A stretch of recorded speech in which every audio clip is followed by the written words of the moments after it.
Going live. I'm disappointed in every one of you. I'm sorry, I don't mean to offend you. I'm disappointed in every one of you. I kiss you on the mouth. No, I'm not cool with that. Just, I'm sorry. One more time. I'm disappointed in every one of you. I mean, I'm dealing with degenerate animals. I'm disappointed in every one of you. Disappointed in every one of you. All right, come on. Honestly, I can't do it no more. I'm disappointed in every one of you. Let me tell you why. It's gonna be all right, Nicky. Go ahead, shoot. Let's just kill those fucking men. What are you going to do about it? You're happy because you got nothing. You don't got a thing. You're happy because you got nothing. Lobito! You got nothing. I want to get out. I want to get out of this rat hole. I want to get online. I need BDA boxing.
All right, cut the music. This is King Bucho. Welcome to BDA Boxing, the boxing debate arena. We're back on Discord, so this should be good because StreamYard is what it is. It's a piece of garbage. All right, I want to shout out here to G Boogie and Estrella. G Boogie, of course. Dead Game is in the house. Guys, welcome to the show. Anything goes basically today, but Mr. BDA told me to maybe talk a little bit about Mayweather and that Khabib fight. I don't really care about it, but I want to know if you guys actually care about it. Now, I read somewhere a few days ago that Khabib said, "Well, yeah, I'll fight you, Floyd. 11 rounds of boxing, 1 round of MMA." That would have been interesting. Of course, that would never happen with Floyd, but still was kind of interesting. I know a lot of people are watching the Champions League right now. And by the way, over here in Canada, it's because of daylight savings. It's only a 4-hour difference between Eastern time over here in Canada and the UK. And I know you guys are watching Liverpool against Atletico Madrid. 1-0. Aggregate 1-1. So this might go to penalties. So stay tuned for that. Ant718 says, I truly believe Mayweather is broke. And who the hell is going to pay for Mayweather versus an MMA fighter? Yeah, we already saw that. And it was boring and it was one-sided.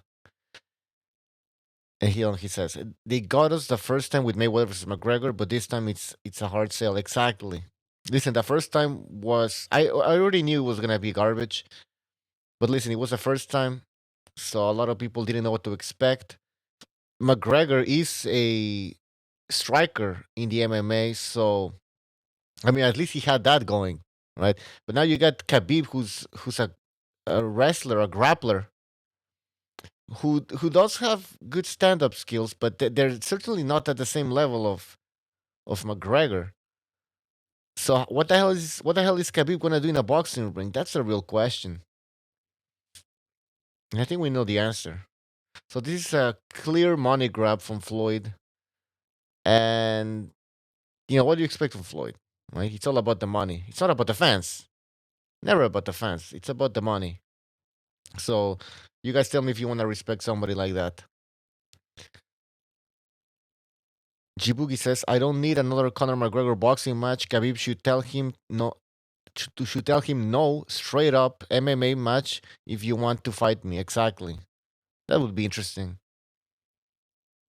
But Floyd doesn't take any chances. Remember he fought that Japanese guy who was like 30 pounds lighter than him? Who was a kickboxer.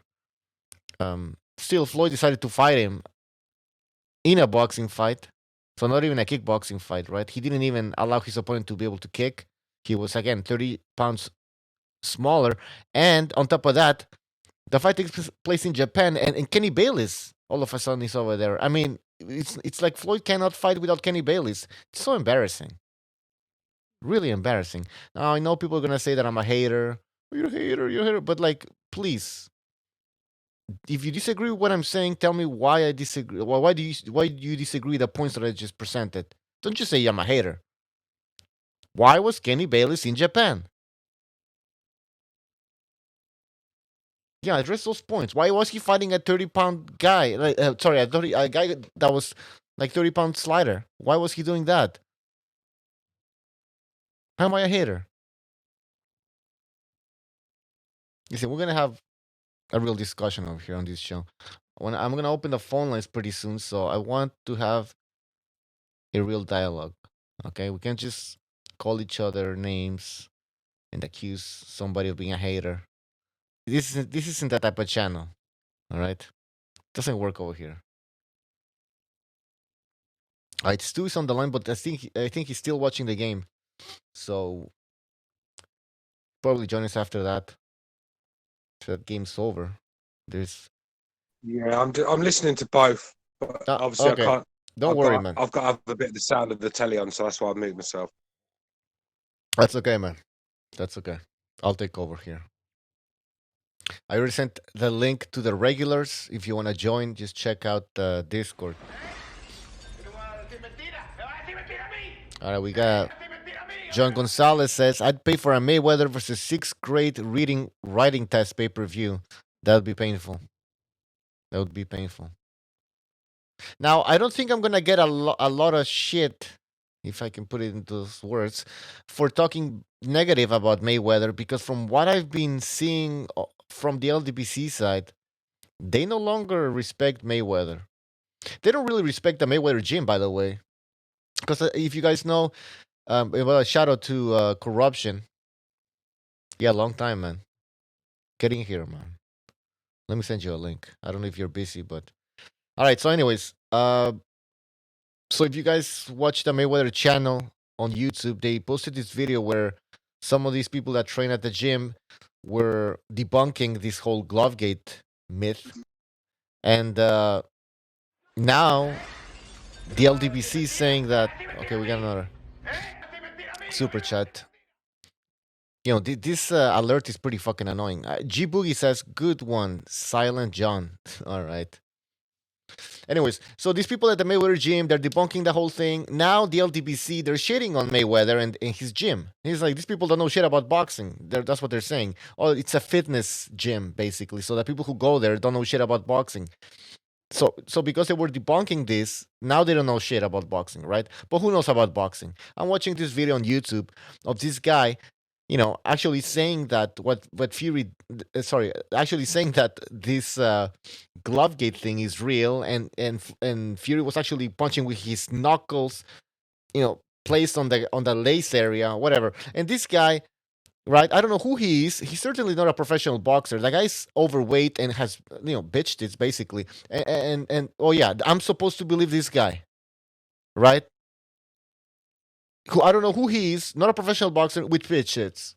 Now this guy, oh yeah, I'm gonna believe him. He certainly knows what he's talking about. Or I'm gonna listen to Young Pharaoh. Really, this guy in one of his videos says that he's not even a boxing fan. I don't really know much about boxing, but this is obvious. Like, of course. Obvious to somebody that's biased and it's called the Pharaoh. Come on, get out of here. John Gonzalez says, thank you, G Boogie, and I'll stop booching. John Gonzalez is still pretty sad because Weinstein, Harvey Weinstein, is going to jail. Randy Leiter says, Dewey Cooper, yes, he knows what he's talking about. Who the fuck's that? Brandon White says it does look weird though. All right. It in the first fight, and this guy Showbiz. You can know Showbiz, man. He's on YouTube. I forgot. I think Showbiz. What's his name, guys? He debunked the whole thing. I know. I've heard of Showbiz, but it's like Showbiz adult, something like that. Yeah. Yeah. It's a bit over the top, but anyways, he debunked this whole thing, and because somebody said in the chat that it did, Brandon White said it did look kind of weird, and it did in the first fight, but that was a glove malfunction because even Fury was telling the ref, "Hey, listen, my glove is like it's going down, basically. My hand's going I think down." he broke the tape. He had broke the tape. Listen, not that he broke the tape purposely. Yeah. The tape It broke. Yeah. During the time of the fighting, and it's like, first of all, that's an ineffective punch, man. That's just an ineffective punch when you saw him flickering like that. Mm-hmm. It's just, what are you really doing? You're not doing anything with that punch. You know, there's a reason why those gloves are made to be around your fist. That's where you're gonna feel it. And the whole, putting his fist by the palm area, dude. Let's just use a little common sense. No. You're not gonna be able to turn into your knuckle. You're gonna have it like a slap punch, right? Which is basically it's gonna be no good for you. And that's why the guy that you was talking about, that's kind of chubby, trying to debunk the Mayweather gym. Mm-hmm. If you notice when he was throwing those punches, that's why he shortened them up. Remember, he started shortening them up a little bit because you got to be real careful to hit with that part of your fist. The sort of like a slap punch. It's ineffective, man. It's more of a risk than anything. A lot of these people, obviously. Okay, hold on.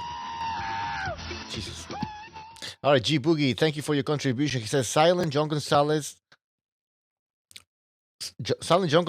on you can go visit Harvey Weinstein in prison by sneaking and him some pics of his persecutors. Do you want John Gonzalez to go visit Weinstein in prison by sneaking some pictures of his prosecutors? What? All right, I don't know what's going on. Why don't you send Harvey Weinstein some pictures of what it looks like to have a dick, because apparently he doesn't have one.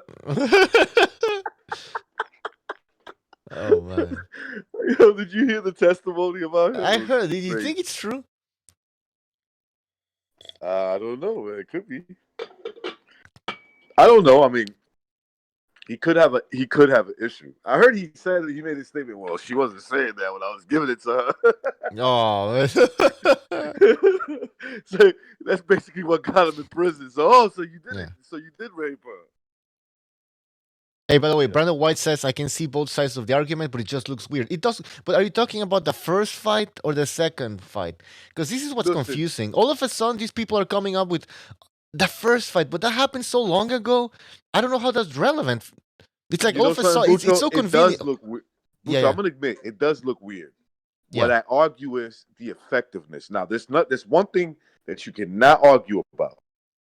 Wilder's palm shots are much more deadlier and effective. Okay, that's a fact. The dude got his ass whipped. Come on, man. This was an ass whip. I mean, listen, I like it. I like that they're coming up with all these excuses. I don't know about you, but I like it because it just shows how hurt they are. The whole, glove gate is part of, like, these guys are hurting inside. It also exposes their lack of boxing knowledge. Of course it does. I mean, the fact that Wilder was considered one of the greatest fighters ever in their minds tells you they don't know nothing about boxing. Yeah. And nothing they can do can ever change the fact that Wilder got his ass beat for the world to see, and this hurts them. More than anything, this hurts them. Right? Because it's like, in their minds, we're the haters, right? So, okay, fine. Well, I'll accept that. I'll accept that I'm a Wilder hater, okay? But you can't take away the vision of me seeing Wilder get his getting fucking the shit beat out of him. Like he was scared. Like he had that look of a man that's getting his ass whipped. Okay? And anybody ever seen a man get his ass whipped and he knows this is gonna end bad? That's the look Wilder had. And that will never change. Nothing will ever take that away. Mm-hmm. And so these guys are suffering because of that. It's ego. It's a little bit of their boyfriend taking a butt whipping. You know, it's a little bit of everything. But most importantly, they're hurt that we all got to see it. That's what's really, really bothering them. Exactly. It's a lot of things, but that's the main one, right? They invested so much in Deontay Wilder that it went beyond boxing. Basically, it wasn't just because everybody can have a favorite boxer, of course. You know, the boxer you support loses, and you know you're gonna be disappointed. But this guy was greater than boxing. He was representing something else, something beyond boxing. And so now that he lost, well, it's a big shock, right? It hurts a lot more. You see, look, in the first fight, they had something, right? Here's the thing. You got to remember they had something going for them going into the second fight. Was the fact that, you know, even though Wilder was being outboxed in the first fight, he did score the 2 knockdowns. Yep. Okay. So they could feel good about something. What do they have to feel good about this fight? Mm-hmm. And because of the guy got his ass whipped from the minute the bell rang in the first round. Yeah. And like you said, and because of the knockdowns, they could make an argument that it was a draw, right? Right. Then certain close rounds, they immediately give him to Wilder, and then they end up with an even scorecard. But this time around, like you said, it was just a complete destruction. So now they have to come up with something. There's no knockdowns here. There's not a Wilder knockdown. There's nothing controversial. Absolutely nothing. So they have Remember to the dude that called in? I mean, I feel bad for him. I don't know him, so I don't know if I feel bad for him. But he sounded a bit like he's mentally challenged, right? He was like, "Yo, facts." Yeah. Wilder didn't go down. Facts. I'm like, dude, what are you talking about? What are you talking? What do you mean facts? Wilder didn't go down. He went down twice, 3 times really, but twice officially. You know, that's just like that guy was just spitting whatever he was in his mind. Like it didn't even make sense because he clearly went down. The dude, he's the guy who just, you know what happened to him? He caught his girlfriend cheating, and he's like, nah. He's trying to tell his boys, nah, that's her brother. Me. We're like, nah, that's not her brother, bro. We know her family. we know her brother. She got one brother. Okay, she only got one brother, and that's not him. That your girl was cheating on you, dude. Nah, facts. You know. And denial. And by the way, I think Brandon White, you said that the gloves also look suspicious in the second fight. Yeah, I want people to tell Wilder me. Looks suspicious in every fight. Yeah, but I want to see. I don't know. To be honest, and somebody else called in and said like, we need timestamps. In which round? Okay, no, Brandon White. Just tell me the round and the second, the time in the round. So I'll look at it. Look, I'm not saying that he didn't take his glove. Look, I don't know. What I'm saying to you is this: everybody has tricks up their sleeves when it comes to punching and using your glove. Mm-hmm. Wilder is just mad because Tyson Fury didn't give him any shot for anything in this fight. He just took it to him and smashed him. Okay, he's the palm shot king. That's what he does. He knocks you out with his palm. Hits you in the back of the head. This is a dirty fighter, one of the most dirtiest fighters in boxing history, or in recent history. But do you think it was dirty on purpose, or it was just lack of boxing technique, basically? Nah, I think it's bullshit. Because if you watch him as an amateur, he knew how to keep it clean. Why did he know how to keep it clean as an amateur, but then suddenly forgot as a heavyweight? He could get away with it. Right. He could get away with it, and even if he was doing it by accident, he had the privilege to do it, to fight. Referees are supposed to warn you. You're not supposed to punch him. Listen, I don't care what you have to do. Shorten those punches up and punch to the face. He punches behind the head. He's the dirtiest fighter. So listen, it's beautiful. To me, watching this mental. Hold on. Kevin from Chicago says, "Open the phone lines, brother." Yeah, they're open. I think they're open. Go ahead. This is beautiful to watch these Wilder fangirls come up with every excuse in the world except the fact that the reason why Wilder lost is lack of fundamentals. He's terrible at it. Okay? He's terrible fundamentally, and that's what made the ass beating worse. He couldn't Which get makes out sense. of it, Which you is saw it. is something He is couldn't that get out something of it. is that something out of the extraordinary? What you just said, this is what happened. This is Wilder. He can't box for shit. Finally, somebody put some pressure on the guy, smart pressure, and knocked him out. I don't see any controversy there. It's not like it's impossible. The guy's Before the 273 first fight, pounds. I remember me and you having a conversation, and we were like, we didn't know what to expect from Fury, but we always said, isn't like Fury the kind of guy that basically would embarrass what we were thinking about the old Fury, right? And we were like, yeah, but we don't know if he's like that anymore, right? And we always talked about the strategy about bringing it to him. Stu brought it up. A lot of guys brought it up. You brought it up. And, like get up in his chest. Well, that's what he did. He made it simple. He just didn't let this guy think because the guy's stupid. Like, he can't think. He don't know how to think. So what do you do to a guy who doesn't know how to? You put pressure on him. You punch him in his face while he's short. Look, maybe You the bully average the bully, brain, basically. let's say they take some 0.25 seconds to make to do something. I believe in his case, it takes him a whole second. And so that whole second is crucial when a guy's punching you to your face, because then you got to reset again and think again and think again. This was easy work for Tyson Fury because the guy's dumb. Yeah. Deontay Wilder's a dumb boxer. But if you deny that he's dumb and he has skills, then it's gonna be a shock for you, and there's gonna have to be something fishy. Yeah. These guys, Bucho, what happened was they really thought that Deontay Wilder didn't need boxing skills because this is the heavyweight business, and he's got the 2 seconds. He's got the gift from God. Perfect for 2 seconds. Perfect for 1 second. All he has to be is perfect for half a millisecond, and watch him knock out anybody. It's like, what happens when he don't though? That's the question. I made a video before the fight, and I said if that's really the plan, it's a huge gamble. Go look at the video, guys. I'm not making it up. I said if that's really a plan, then it's a like what type of trainer does that? Oh yeah, we'll just lose rounds, and then we're gonna land the right anyways.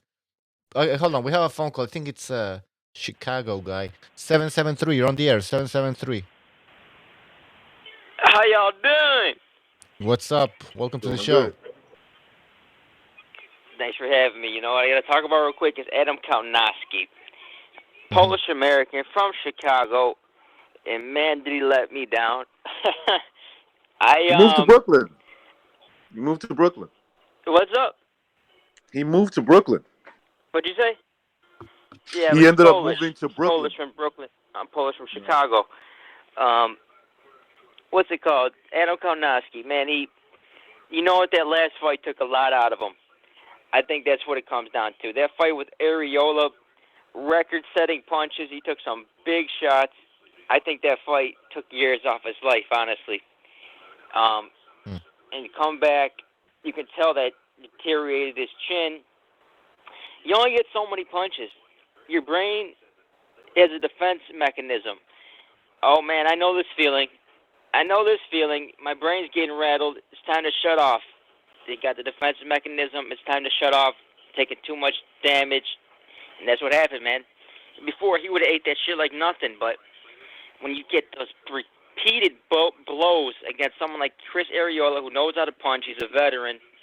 He may be older, but, man, I tell you what, that fight was brutal watching that fight. I thought he was going to get knocked out a couple of times in the Arreola fight. He somehow survived, got the win, but it caught up to him. I don't think he'll be the same. What do you guys think? Mm, I don't know. Yeah, that makes a lot of sense because I did thought going after the Areolas fight. I remember like you guys were talking about it. I was like, I gotta watch it because I didn't see it when it happened. Mhm. And I remember thinking he took way too many punches. That's the first thing that came to my as the fight was happening. I'm like, man, he's getting hit a lot. And box, we're mortals. You know what I'm saying? No matter how much we walk as immortals, we like to think that we walk around as immortals amongst men. Nah, we're mortals, man. Even at the highest level. So yeah, he's probably breaking down. That's probably what's happening to How him old now. is He's he? starting to break down. How old is the guy? 30, I'm not sure. I 29? don't think he's too old. No, he's not too old. So that's why I was surprised though. I mean, this theory that Areola fight took a lot away from him. I'm a bit surprised. It was a war, but I would expect him to recover from that. But hey, it's a heavyweight division, so it's very possible. Oh, you're talking I mean, Konacki. I thought you were talking Wilder. I came in and he said, oh, he took too many punches. I thought we were talking Wilder. Yeah, hey Revolucion. I don't know what you did, but you sound different. Your mic is like a little bit fucked up. It's a little fucked up. I mean, I'm driving right now. Oh, well, that's why. All right, all right. Well, hey, No, that's what it Is is. it like too much of a disturbance? Do I have to go away? no, it's fine. Well, It's fine. let's just put it this way. I was going to say, can you talk a little taller? Yeah, Talk a You little sound, you taller. sound All like, right. yeah, you sound short. Straighten my back Yeah, up, you point sound my like a chest midget. out a bit. Yeah, man, I'm still. It's been a while. Ah, you're cutting It's a off. while to get taken out. You're cutting Then on off. the You're low cutting level, off. You're cutting off. All right, we're gonna kick him out. Yeah, you're Chicago. horrible. What's your name again? Wait, I forget. Guy from Kevin from Chicago. Chicago. Kevin from Yeah, Chicago. Kevin. talking Yeah, about yeah. Sorry, Konacki. I forgot. Anything else, Kevin? That's a good point, though.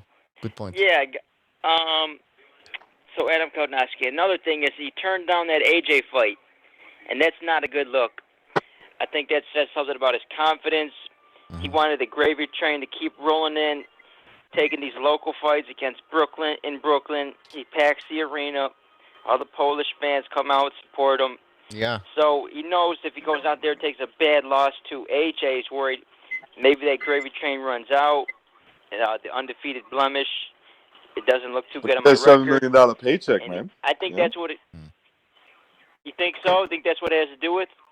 Think that? No, I mean, like I'm saying, I'm looking at it at the upside for Konacki, right? So takes a beating from AJ, but he gets $7 million. How much did he get for Robert Hellenius? What was the purse for that?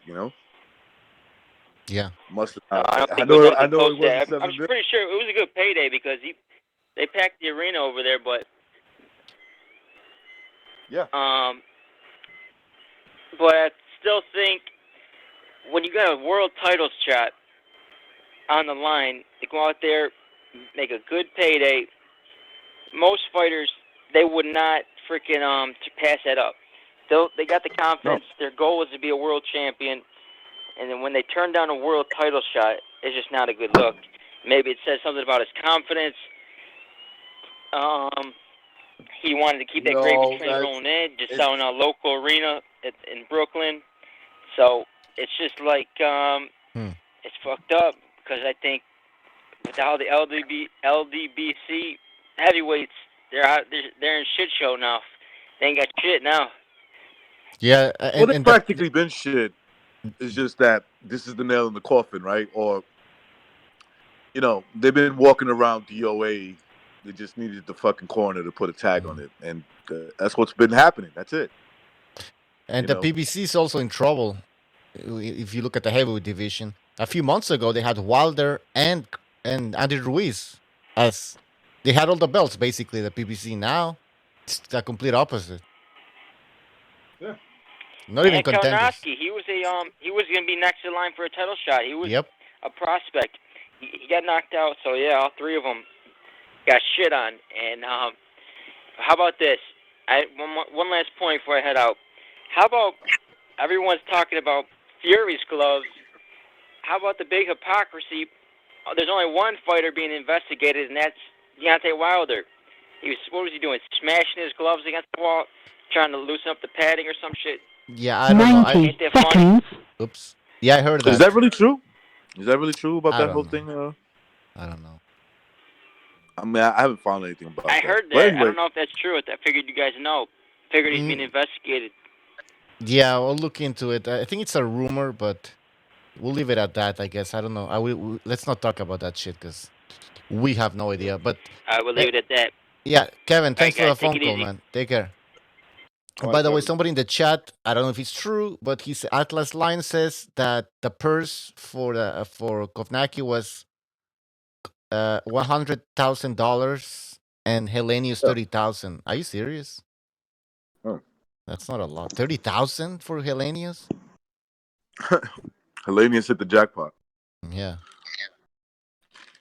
Maybe they're running out of money, man. They probably are. You know. Hey, we got another I mean, phone call. Let's take it. Let's go. 405. You're on the air. 405. Hey, what's up, Bucho? I recognize. What's up? Hey, Virtuoso? what's going on? Who is this? No, I don't know. Who is this? No, I was just talking about the Santos. Ah, Santos. Welcome. Go ahead. Santos. No, I was just heard the guy talking about the Kownacki fight and stuff like that.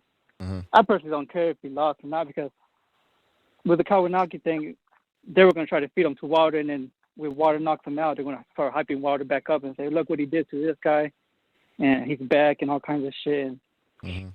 everybody was saying after the Fury fight, well, he got exposed.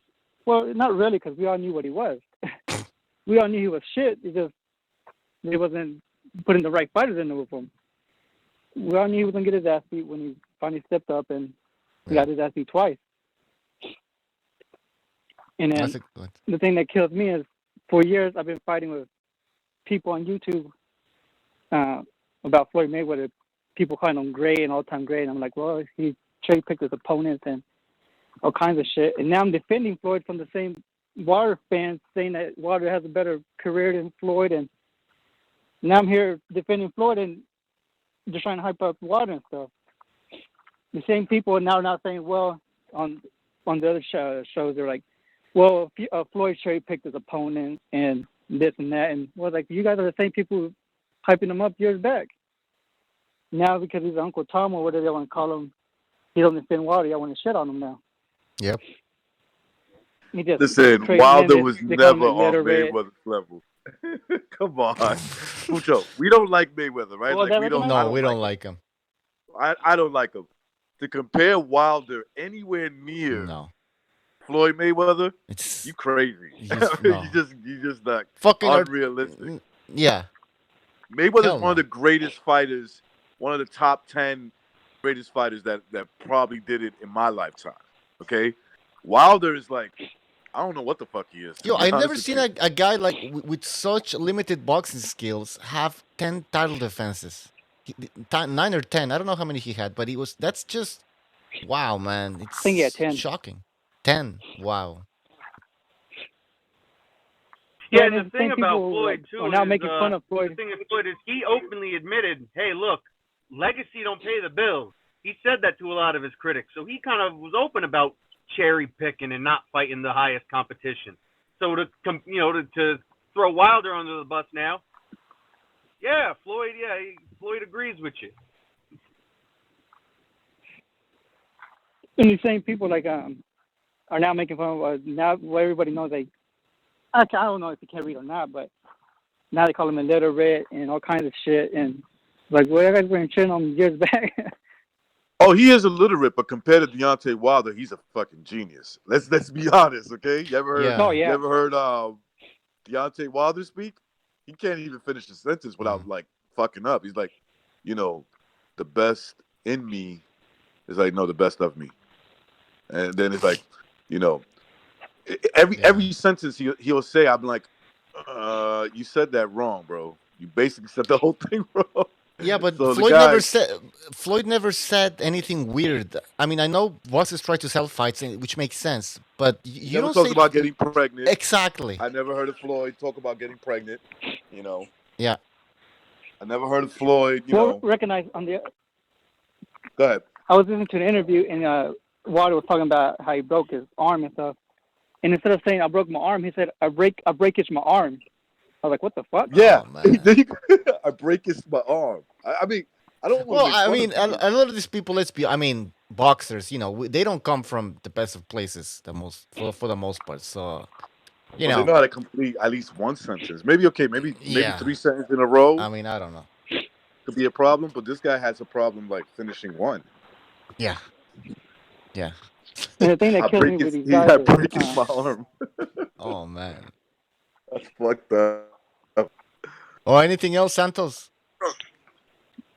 no, I had one more thing for y'all guys, like for recognize, like all these race baiting channels and stuff like that. You think when I'm not gonna name these guys, but you think when they log off the computer, they're actually like, they log off and they're like, you know what, I'm actually helping out my community, or they're like, you know what, I'm pulling these motherfuckers into, I'm pulling these dumb people, or do you think they actually believe what they speak? No, I think a lot of it is real of who they are. That's how they really feel. But there's a good chance that they know they're full of shit. Yeah.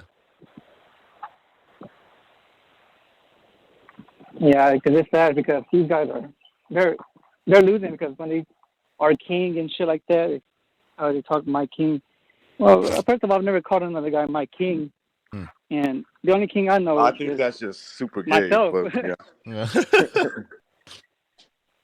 Doesn't get any gayer than that, bro. But I'll let you guys go. Y'all guys have a good show. All right, man. Thanks for the phone call. All right, Hey, bro. yo, Wilder's a king. Rodney King. Oh, come on. Oh, man, again. The new Rodney King. Yeah, chill out with it. Jesus. Hey, I did. That line. Hey, the way You're out of line. Oh my God, I can't say. I'm gonna shut my mouth. I'm shutting my mouth. You were out of line. You're out of line. A little bit.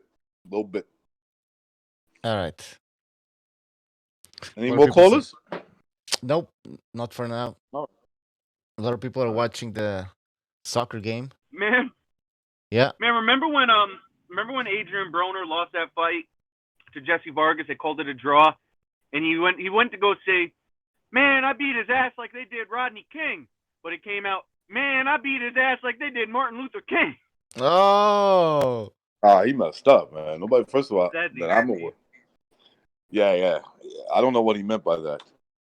I don't know if that was a fuck up, or he meant like when they actually killed him. Yeah. See, I wanted to. I was gonna go down that path myself, but I figured no. I would quote Adrian Broner saying it first. Yeah. But yeah. Clown. That's the kind of king you're looking at now. I don't know about you, Bucha, but I'm enjoying it. It's just fun to watch these dudes lose their shit. You want to enjoy more?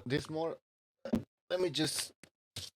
So I was watching 78 just to get some content, and I mentioned this earlier. I don't know if you were here, but you remember that Floyd gym video where they're debunking the whole thing?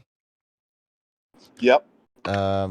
78 says that it's a fitness gym, and these people don't know shit about boxing. Yeah, right. 78. Mayweather Gym. Just the name, Mayweather Gym. Doesn't know nothing about boxing, but you do, 78, right? You know about boxing. Bro, if Wilder himself came out and was like, "No, y'all, come on, for real, like he wasn't cheating, it's straight, like come on," they would say, "Oh, Wilder's been poisoned, he's under MK Ultra, he's been hypnotized, he's losing his mind." Wilder under the bus in Wilder's defense. That's how wicked. Yeah, backwards as shit. They'd be saying that he's losing his mind because Fury knocked him out with his bare knuckles. Those are the effects. Wait a second. He needs to be looked at for post-concussion. Wait a second, Bucha and Revolution. I thought Wilder was made out of steel. You telling me some bare knuckles under a glove with tape around it did all that damage to Deontay Wilder? So I guess if you're pillow fisted, all you have to do is just punch with your bare knuckles. So that means that Paulie Malignaggi in that bare knuckle fight could have knocked out this other guy, basically. Absolutely. Yeah. No. If you're pillow fisted, you're pillow fisted for the most part. Let's keep that clear. By the way, 78 was saying that Why? How can they allow this guy Fury to come to America and then they treat him like royalty? But Wilder, he never gets treated like that. So again, saying First of that all, who treats him like yeah, royalty? I don't know. Who? He A lot said of people yeah. can't stand Fury. They can't stand his behavior. To a certain extent, I can't stand it. Sometimes I look at it and I'm like fucking shaking my head. Like, this guy's like so annoying. I hope he gets knocked the fuck out one day. But Deontay Wilder, on the other hand, he's got you guys. And it's bad enough he's cringy, but you guys are even worse. Yep. Absolutely. And I was gonna mention that they were 78 was saying that Wilder is treated by royalty when Fury is treated like royalty when they keep mentioning his struggle with mental illness, the fact that they don't talk about the fact that Fury was a drug addict. Like this is what from what I understand is the LDBC they want people to know that Fury was like a junkie basically. Well, I mean, 78 is a self-admitted ex-convict, right? Yeah. So should we always throw that in his face that he's a self-admitted No, that's ex-con? racism. That's racism. I mean, it's surely like they pick and choose. For you to go to jail, at one point you was dealing with some mental illness. Yeah, something was happening. Then you changed. Well, you can. Some of these people is never changed, right? But I mean, everybody can make mistakes and they change. This is what happened with Tyson Fury. What's the problem with that? You know what I mean? Oh no, they have. Hey man, yeah. It's not like we bring up Deontay Wilder's mental disorder all the time. His gender dysphoria. That's a disorder. That game says, can we all get along? Unfortunately, no, we can't. This is fucker. Nobody could get along. If we all got along, there won't be no fucking fights, or they'd be boring. It'd be amateur boxing. Yeah, and listen, we're not trying to create any conflict here. We're just mentioning what the LDBC has been saying. They're the problem. Hey, by the way, man, what they should do is start they should just start the transgender division already. Wilder be the king of that shit in like 2 weeks, bro.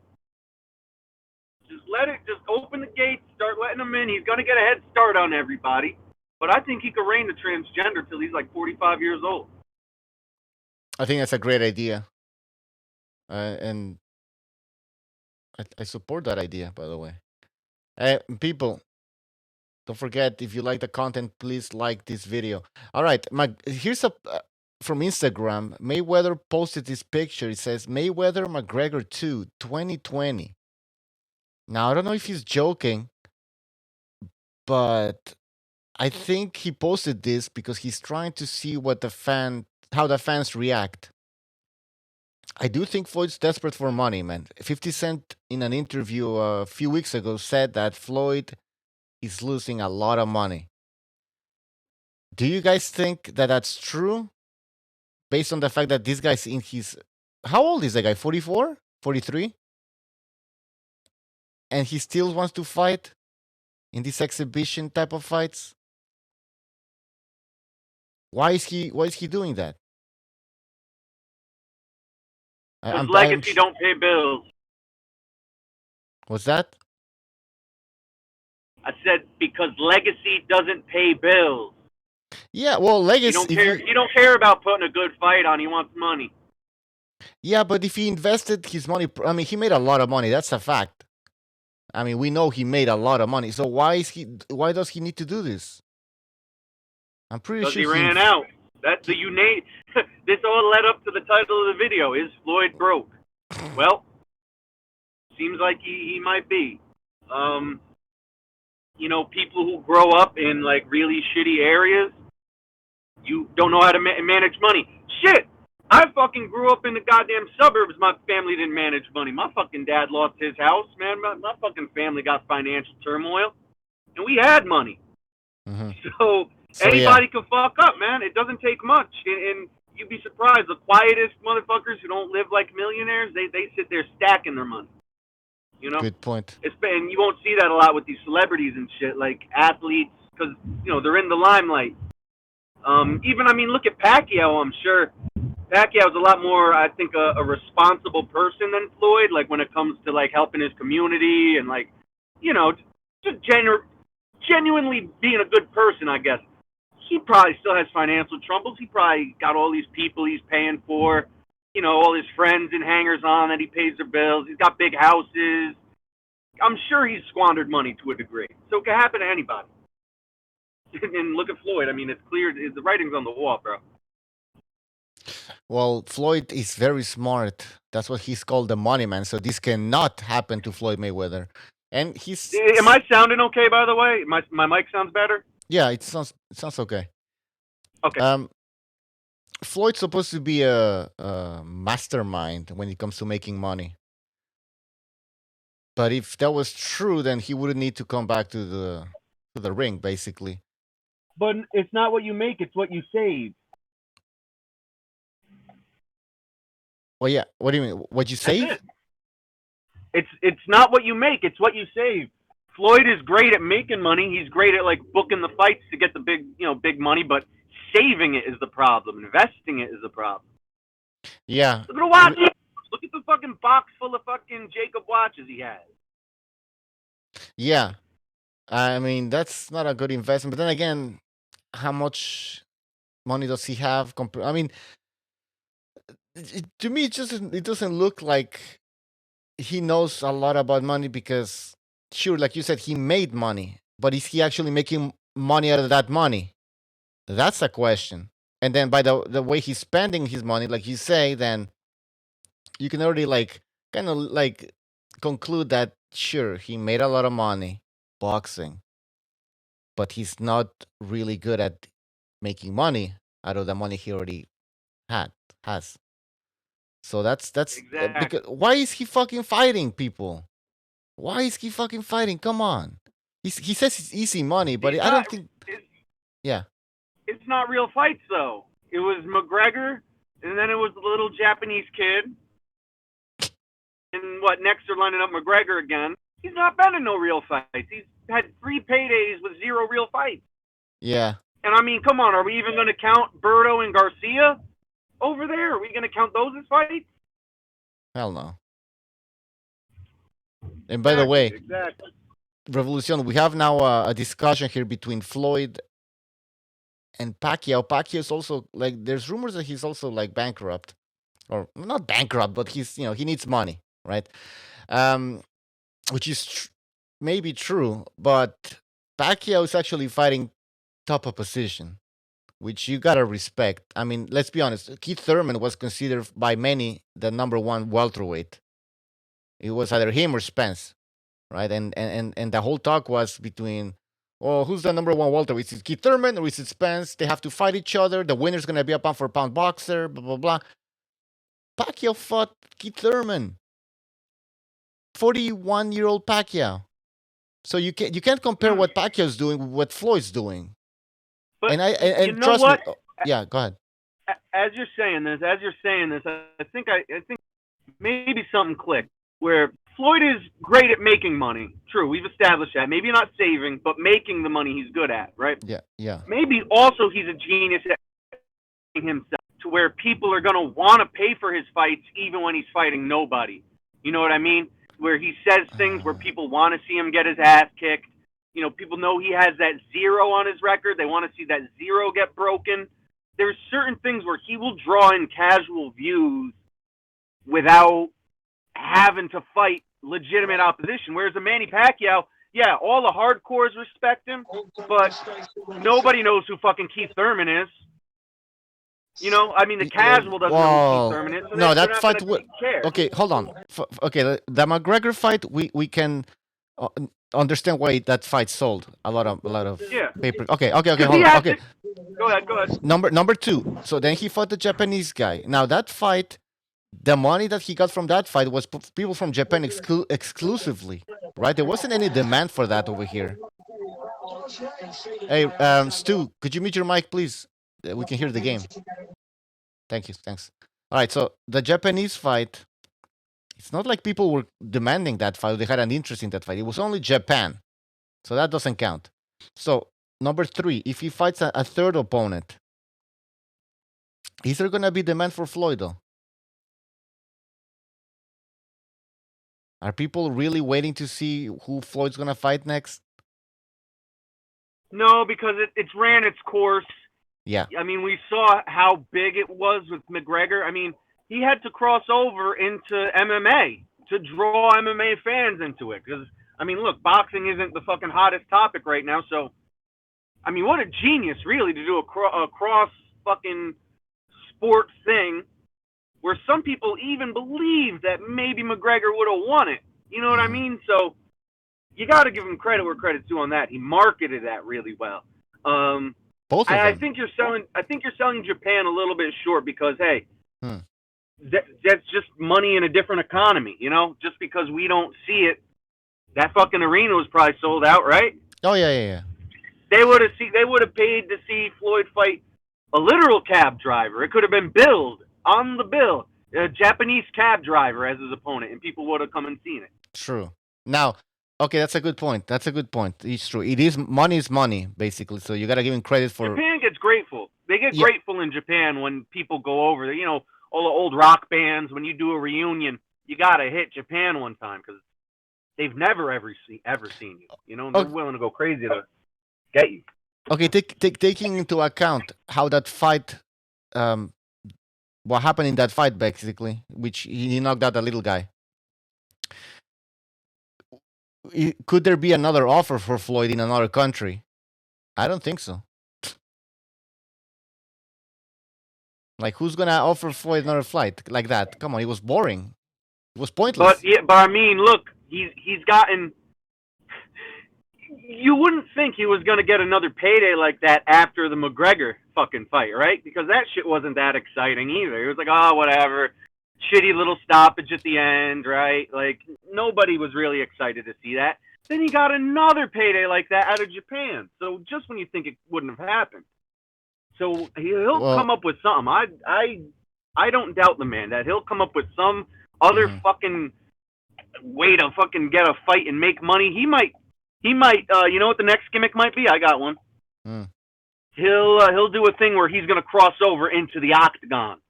No, he will never do that. He will never risk it. He'll do that, but he'll cherry pick it, and it'll be like there'll be a little unsaid agreement. You know, we got to spend a little time on the feet before we go down. Like he's gonna do something like that to hook somebody. You know, someone's gonna hear it and say, "Okay, I gotta see this." Well, and then you're gonna watch it, and you're gonna feel. If he does that, that's because he's really desperate for money.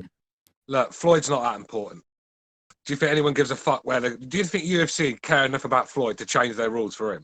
Look, yeah. He's an exhibition guy. That's all he is. A fucking exhibition guy. I mean, that's all he is. You might as well stick the Big Show in there again with him. Yeah. No, I agree with you. I'm just trying to think like Floyd's trying to be relevant now that Wilder's been fucking splattered all over the ring for 7 rounds. So Floyd's trying to come back and be relevant again. I'm not sure about his finances because I'm not his accountant, but I know I've seen how Floyd spends money. I mean, most people will be happy with one Bugatti, not Floyd. He has to have one in different colours. And there's only so long you can live a high life like that, and before it catches up. You can have all the money in the world. It soon goes if you're not bringing any income in. And Floyd lives an expensive lifestyle.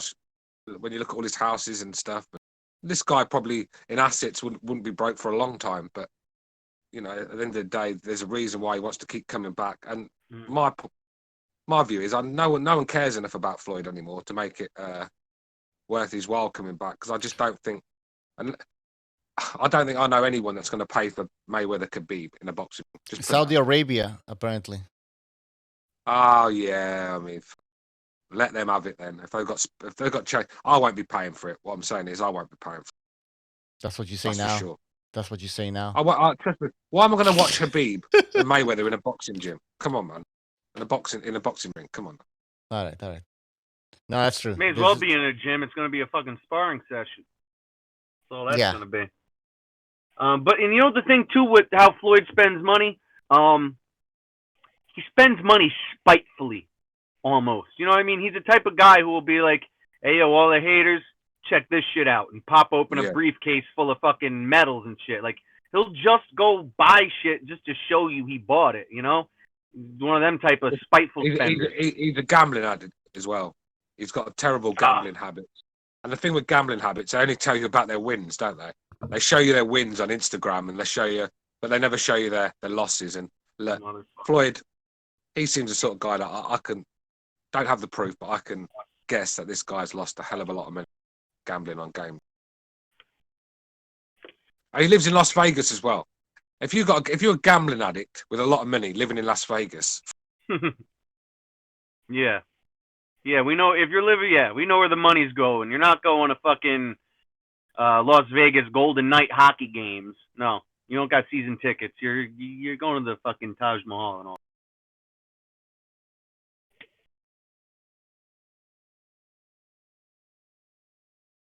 That's why I've never really been a gambler. I've seen what it's done to people, man.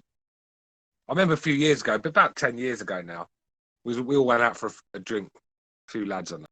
And one guy now, fucking proper gambling degenerate, right? Right degenerate.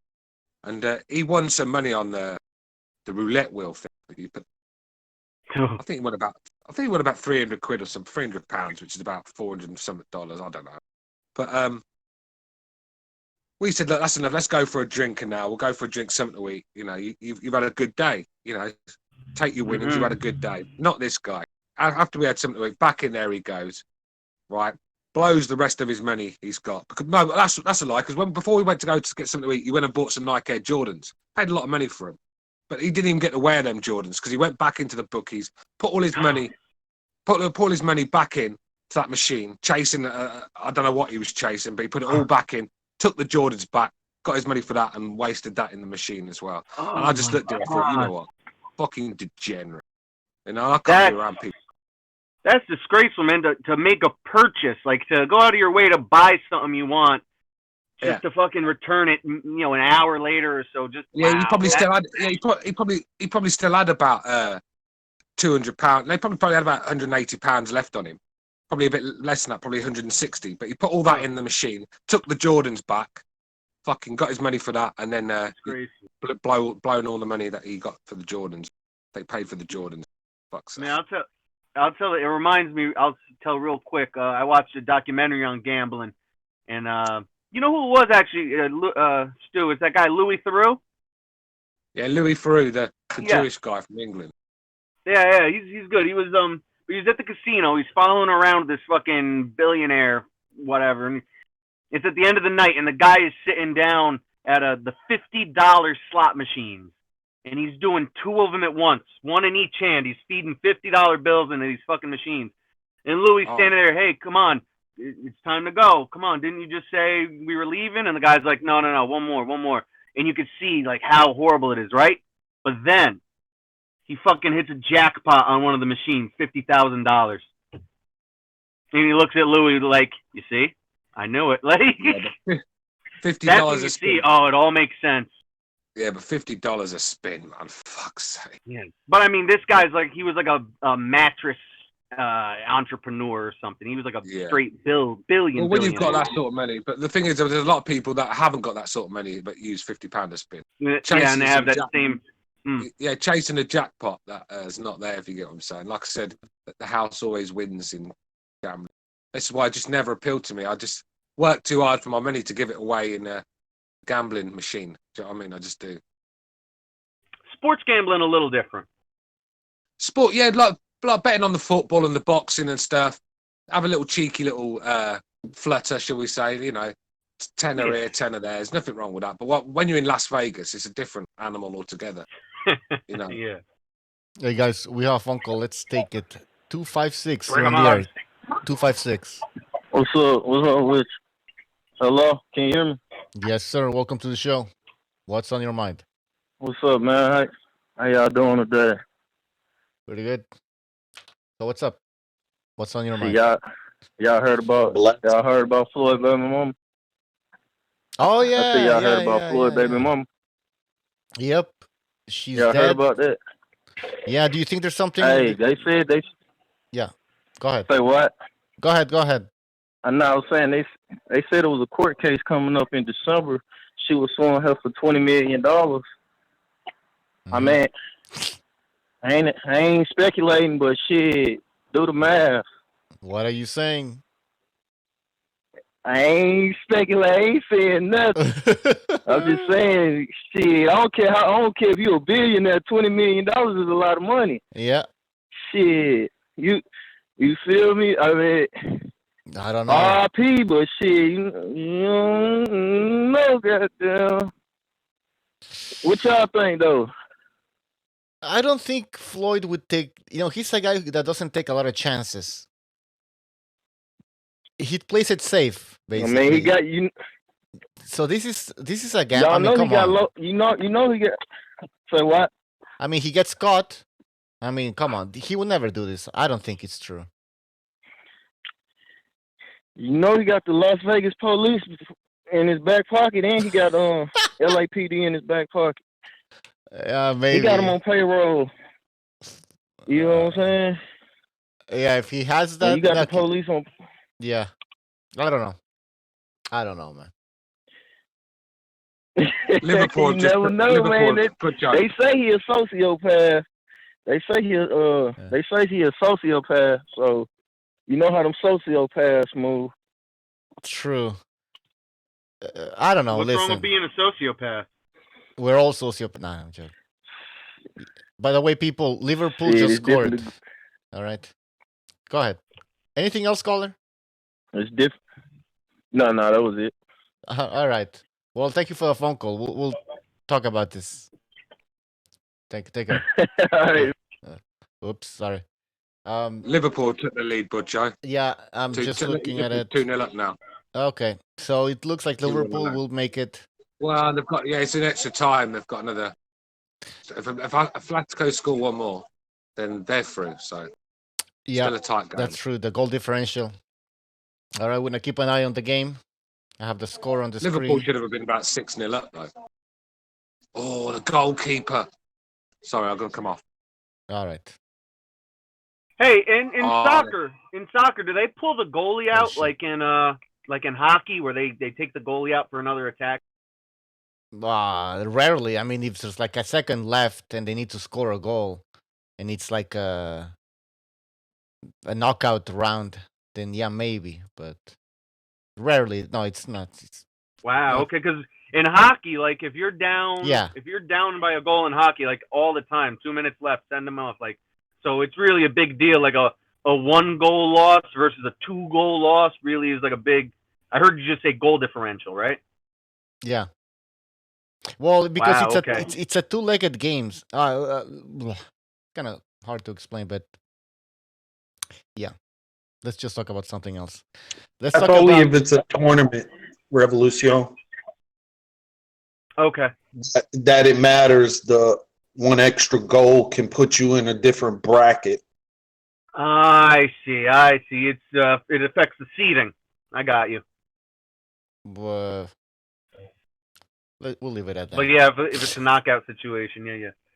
Speaking of knockout situation, man, it's been almost a month since fucking Deontay Wilder got taken out. Yeah. Is everybody else still feeling good? I'd like to see Wilder. You know what? Come on, Booster, you're counting a lot of money this month. You're counting a lot of YouTube revenue, I bet. Well, we're getting more views, absolutely. But I just want to make, because I do feel bad for Wilder. I think he was I always said he was an exciting boxer because he had the power, but I also said that, in my opinion, obviously, he was always a knockout waiting to happen.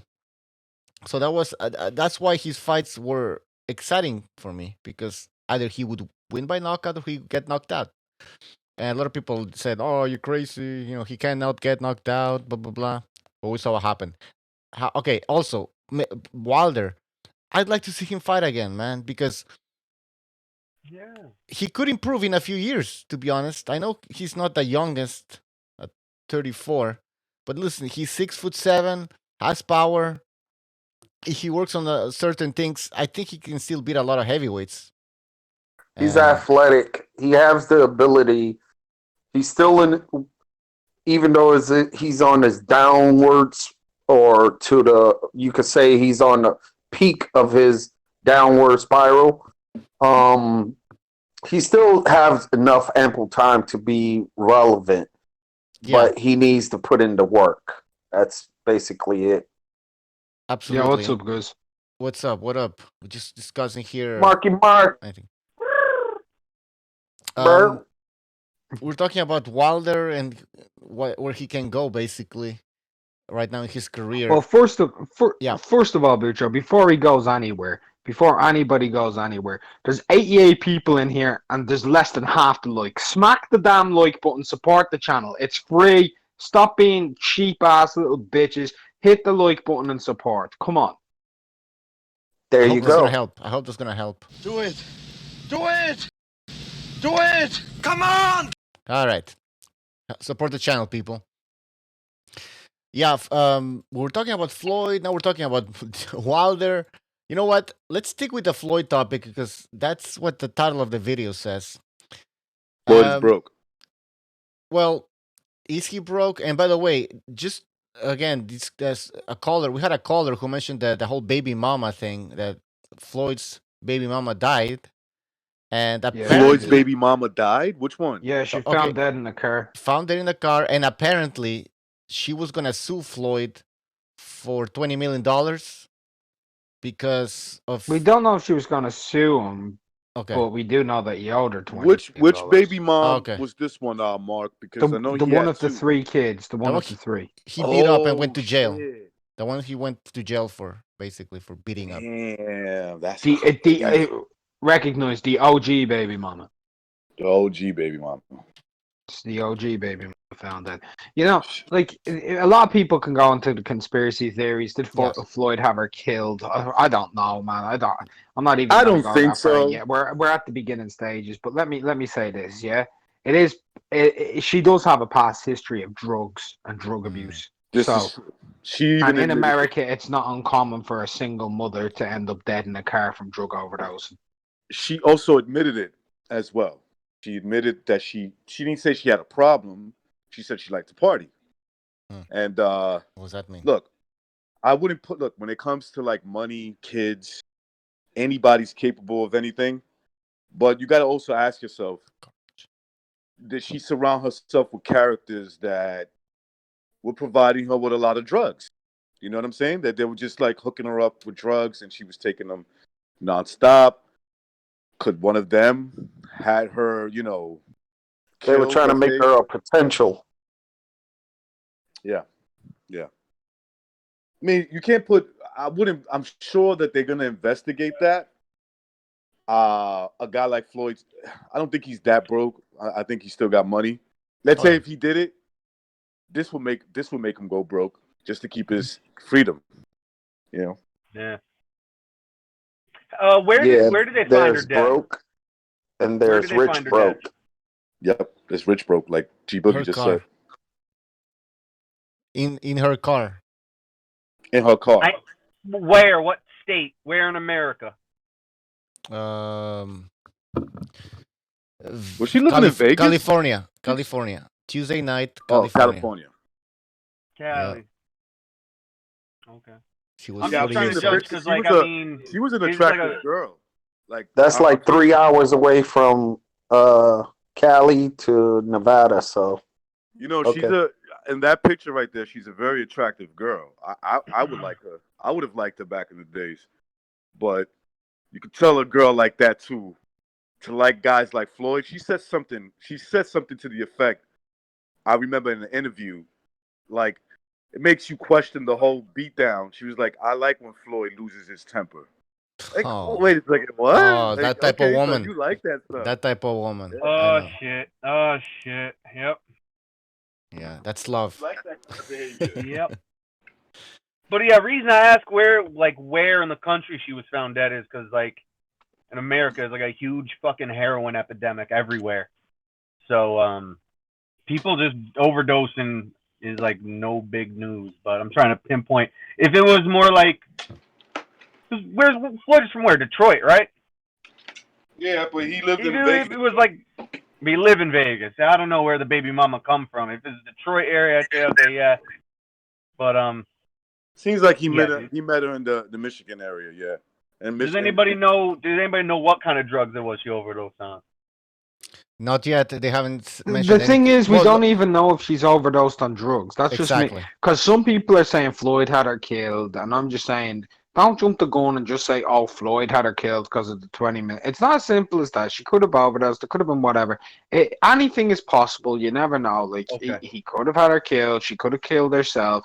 She could, I don't know. She could have been raped by some dude in the middle of the streets, and he probably like slit her insides out or what. You never know. She could have just had a heart attack. It could be coronavirus. Like, there's a million and one possibilities. Hey, that ain't Corona. That ain't no Corona. It's Corona Light, bro. Man, Hey, if you got coronavirus, I heard just like a lime squeeze and a little salt will take care of it. No problem. The Mexican style. By the way, I heard a 103-year-old Chinese woman actually fucking survived the coronavirus. So shout outs to her. She's proven that all of these people who are dying are just fundamentally weak. Get over yourselves. She Harry's. probably had the Corona Viper, not the virus. Look at this. Hey. Guys, Harris was outraged by the interview and later sued Mayweather for more than $20 million for defamation. The case is still ongoing. Yes.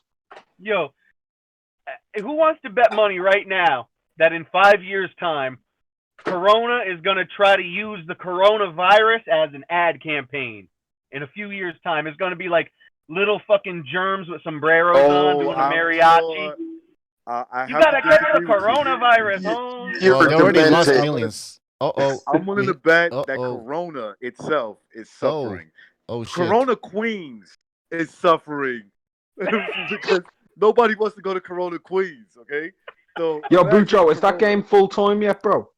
It's 105 minutes, so there's 15 minutes left, and there's goal differential here, so hold on. So Liverpool needs to score, or else they're out. Oh my God, come on. Enough. I think it's over for That's Liverpool. what got.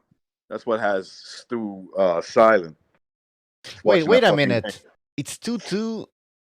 Goal difference. Wait, hold on. Doesn't it go to penalties? No, bro, no. Who Away has- goals. Away goals. Oh, yeah, it's true. They have 2 goals in And plus, Liverpool. that's not right because Atletico won the first leg anyway. It's 3-2. Yeah, I get it now. Now they changed it. So Dude, right now it's like bloody hell. it's According to the fucking chat, wankers. according to Carlos Mendoza, Atletico just AG Boogie. they need to For score fuck's 2 sakes, goals. man. All right. Liverpool needs to I'm score 2 losing the will goals. to live. This is insane. I like when Stu says he's losing the will to live. Yeah, that's funny. Oh, it's pretty much Yeah, over. but it's crazy that she died. Oh, this shit's in extra time. I'm gonna turn that shit on, fam. Yo, Hey, she's a young Mark. girl. Sorry, Hold on. Yo, what's I up? just want to say to Mark, what's the point? They need to Liverpool needs to score 2 goals in 15 minutes. I mean, it's not impossible. Liverpool have scored 3 goals Yeah. in 6 minutes in the Champions Barcelona. League final before, bro. Was it Barcelona? Yeah, it's not impossible. Never mind Wait a minute. Barcelona. Remember when they won the Champions League against Istanbul? They were 3-0 down. And they fucking came back and won 4-3 Milan. in the second half. Yeah.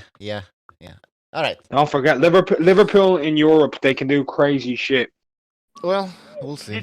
and they are like the best team in the world right now, Bujo. You can do it. Did I just You hear? can Did I do just it hear? all night long. Hold up. Did I just hear somebody say, "Oh, they can't do it. They're down 2 goals and there's 15 minutes left." Did I hear that properly? Yeah, 2 goals, 15 minutes 15 left. is 15 minutes is pretty short in soccer. That's an eternity in Actually, soccer. it's actually a lot of time in soccer. I like Bucho. I know Remember? in soccer. Hold on, Bucho. Let's go back a few years ago. Yeah, 2012. Manchester City were 2-1 down with literally 2 minutes to go of regular time and 4 minutes of stoppage time. They were 2 goals down. They came back. They won 3-2 with 10 seconds left with Aguero. Yeah, Aguero. Scoring the winning goal. They scored 2 goals, and then Manchester City went on and won the league. But how probable is it, Mark? How probable is it to score 2 goals? You're going back in 15 minutes? I don't know, man. Like, if you look at it, they've scored 2 goals in, 90 minutes? Scored 2 goals in 90 minutes. So, I mean, it depends. How quick were those goals? Were they back-to-back or not? What was the Right. time Well, like, period on the goals?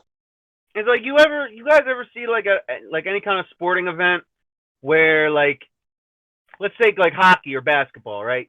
Let's say the fucking New York Knicks, they're losing and they're getting blown out real bad. People get up and start leaving the arena early. When do people start leaving the arena early for soccer? Like, 45 minutes left, 2 goals, let's get out of here. It's an hour left, 3 goals, they're not going to do it. Like, or do people stick around to the final fucking second? Because it seems like a hopeless people endeavor. stick around for soccer, man. That's like a stick around national for that. pastime. Hey, guys. there you go, Bucho. Apparently, Atletico Madrid scored 2 goals in 10 minutes, so there you go. Isn't it the most famous sport across the world? Now the morale is all gone. Anyways, guys, 484, you're on the air. 484. Jackson. What's up, my people? What's up, Action Jackson? Jackson. Our King Do you guys Jackson know is what here. the coronavirus is? Here we go. Yes. What is it? What is it? What is it? Have you ever gotten pneumonia before? No, but I know what it is. No. Pneumonia. When your lungs fill up with fluid. Yep. Nobody's ever yeah, had I know. that. I mean, it's a pulmonary infection. Yeah. That's what it sounds like to me, Well, too. what happens The coronavirus is just a it's pretty a heavy severe chest. pneumonia, and I've had pneumonia twice, so I'm a little like, the antibiotics might not work as well, so I definitely, and I'm in Florida right now, so I just want to tell you guys what, like, the fucking basics, the coronavirus, like, people think it's just a cold and stuff, and it's much more than that. It's a fucking pneumonia times 10. So, like, yeah, you can Times survive 17. it, but it's not going to be a fun time. Yep. I heard that. The lungs just. Hate being the dickhead here, but Nah, I think you're I better mean- off there, Florida. Yeah, it's warmer. I think that helps. Yeah. I was kills. thinking about going to Florida too. My office building where I work at got shut down. Shit. Yeah, Over they here, shut they're it do paying real people. estate, right? Recognize? What you said? I didn't hear you, G Boogie.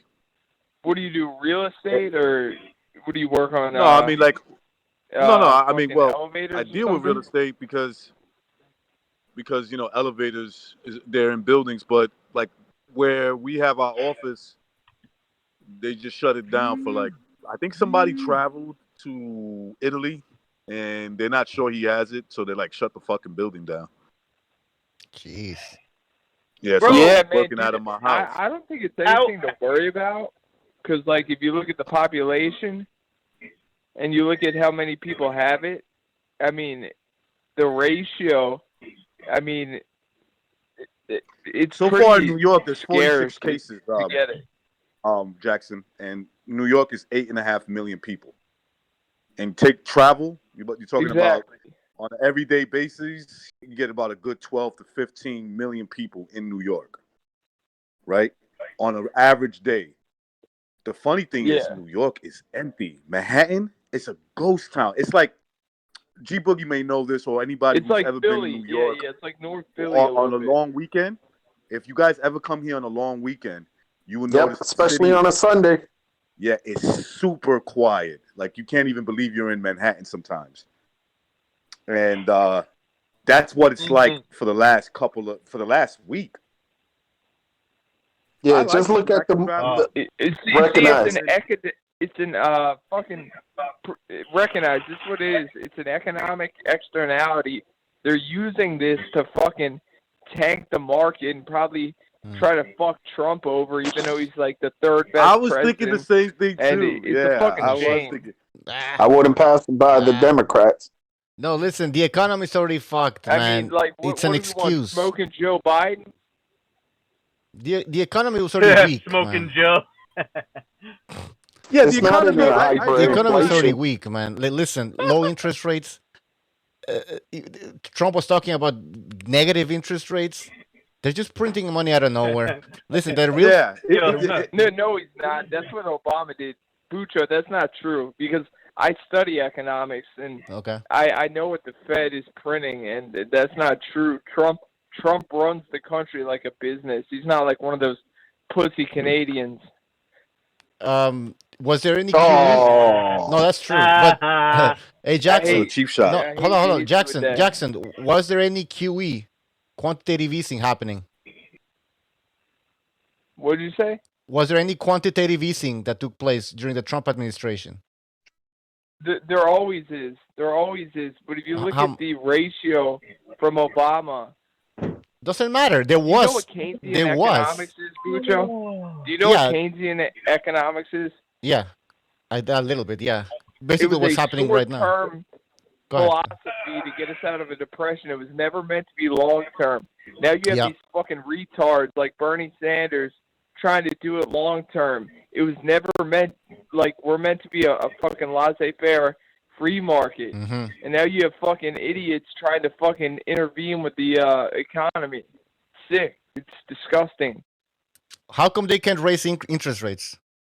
We should do that in Sons like Renaissance. Well, because that's how they pump money into the fucking into the economy. But With why bonds, didn't Trump? government bonds. Yeah, we're putting everyone to sleep. We're talking economics here. Hey, I'm Listen, sorry, Revolution. We're putting you to sleep, buddy. Yeah, Well, I man. hate Poor being baby a mama dickhead, deserve that shit. Fucking bitch. All Where right. were we? This Hey, economic. man, no, Revolution, talking you're a Corona, smart though. kid. Talking Come on, Corona, you can hold on. Listen, there's gonna be a hyperinflation and it's all over, people. So Hey, get your yo, money. out here No, where I I don't live in think Connecticut, they're about to hyperinflation. shut the fucking state down, bro. They're about to shut. I know they're not gonna. They're gonna. They're do bringing super in- They let in and out.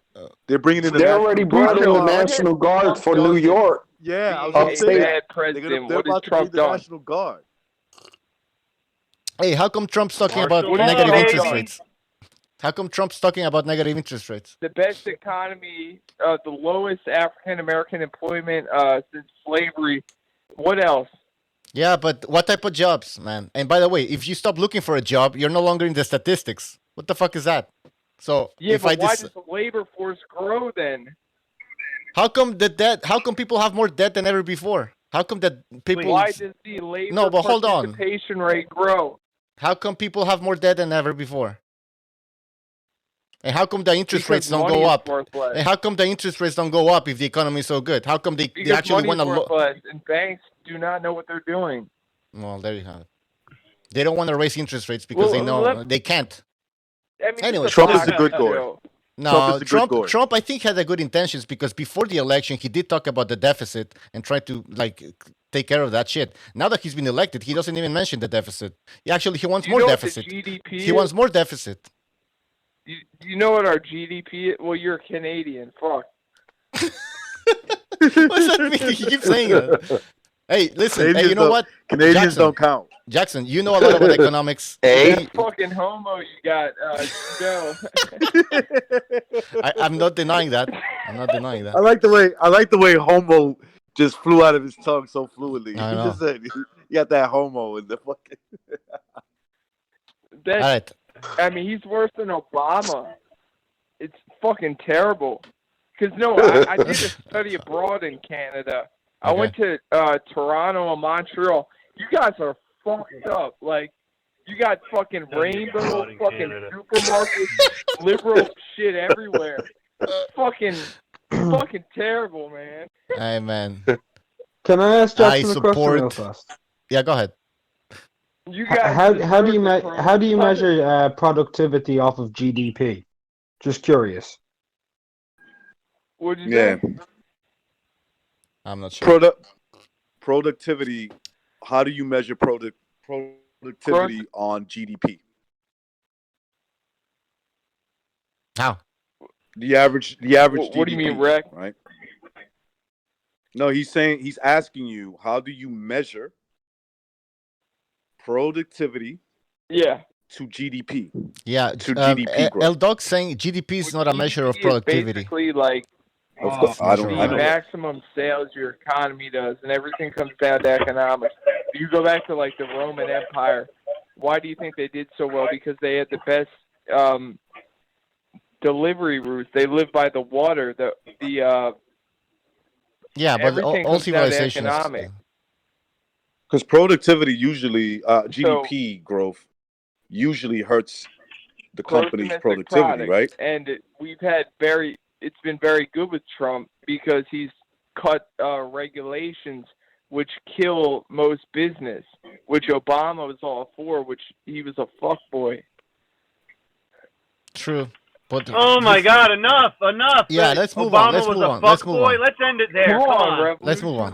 Yeah, we're Hey, not Jackson. solving world problems here. Jackson. Obama is a fuckboy. Great sentence. Let's not talk politics, Sorry. boys. Calling when the economy collapses. Calling when the economy collapses. Yeah, well, the economy can't.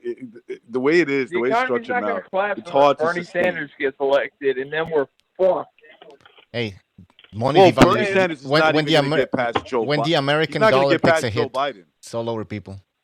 All right, let's talk about He's not something gonna else. get Joe Biden. Dude, Guys, my Jewish girlfriend, she's feeling the burn. I'm about to smack the fuck out of her.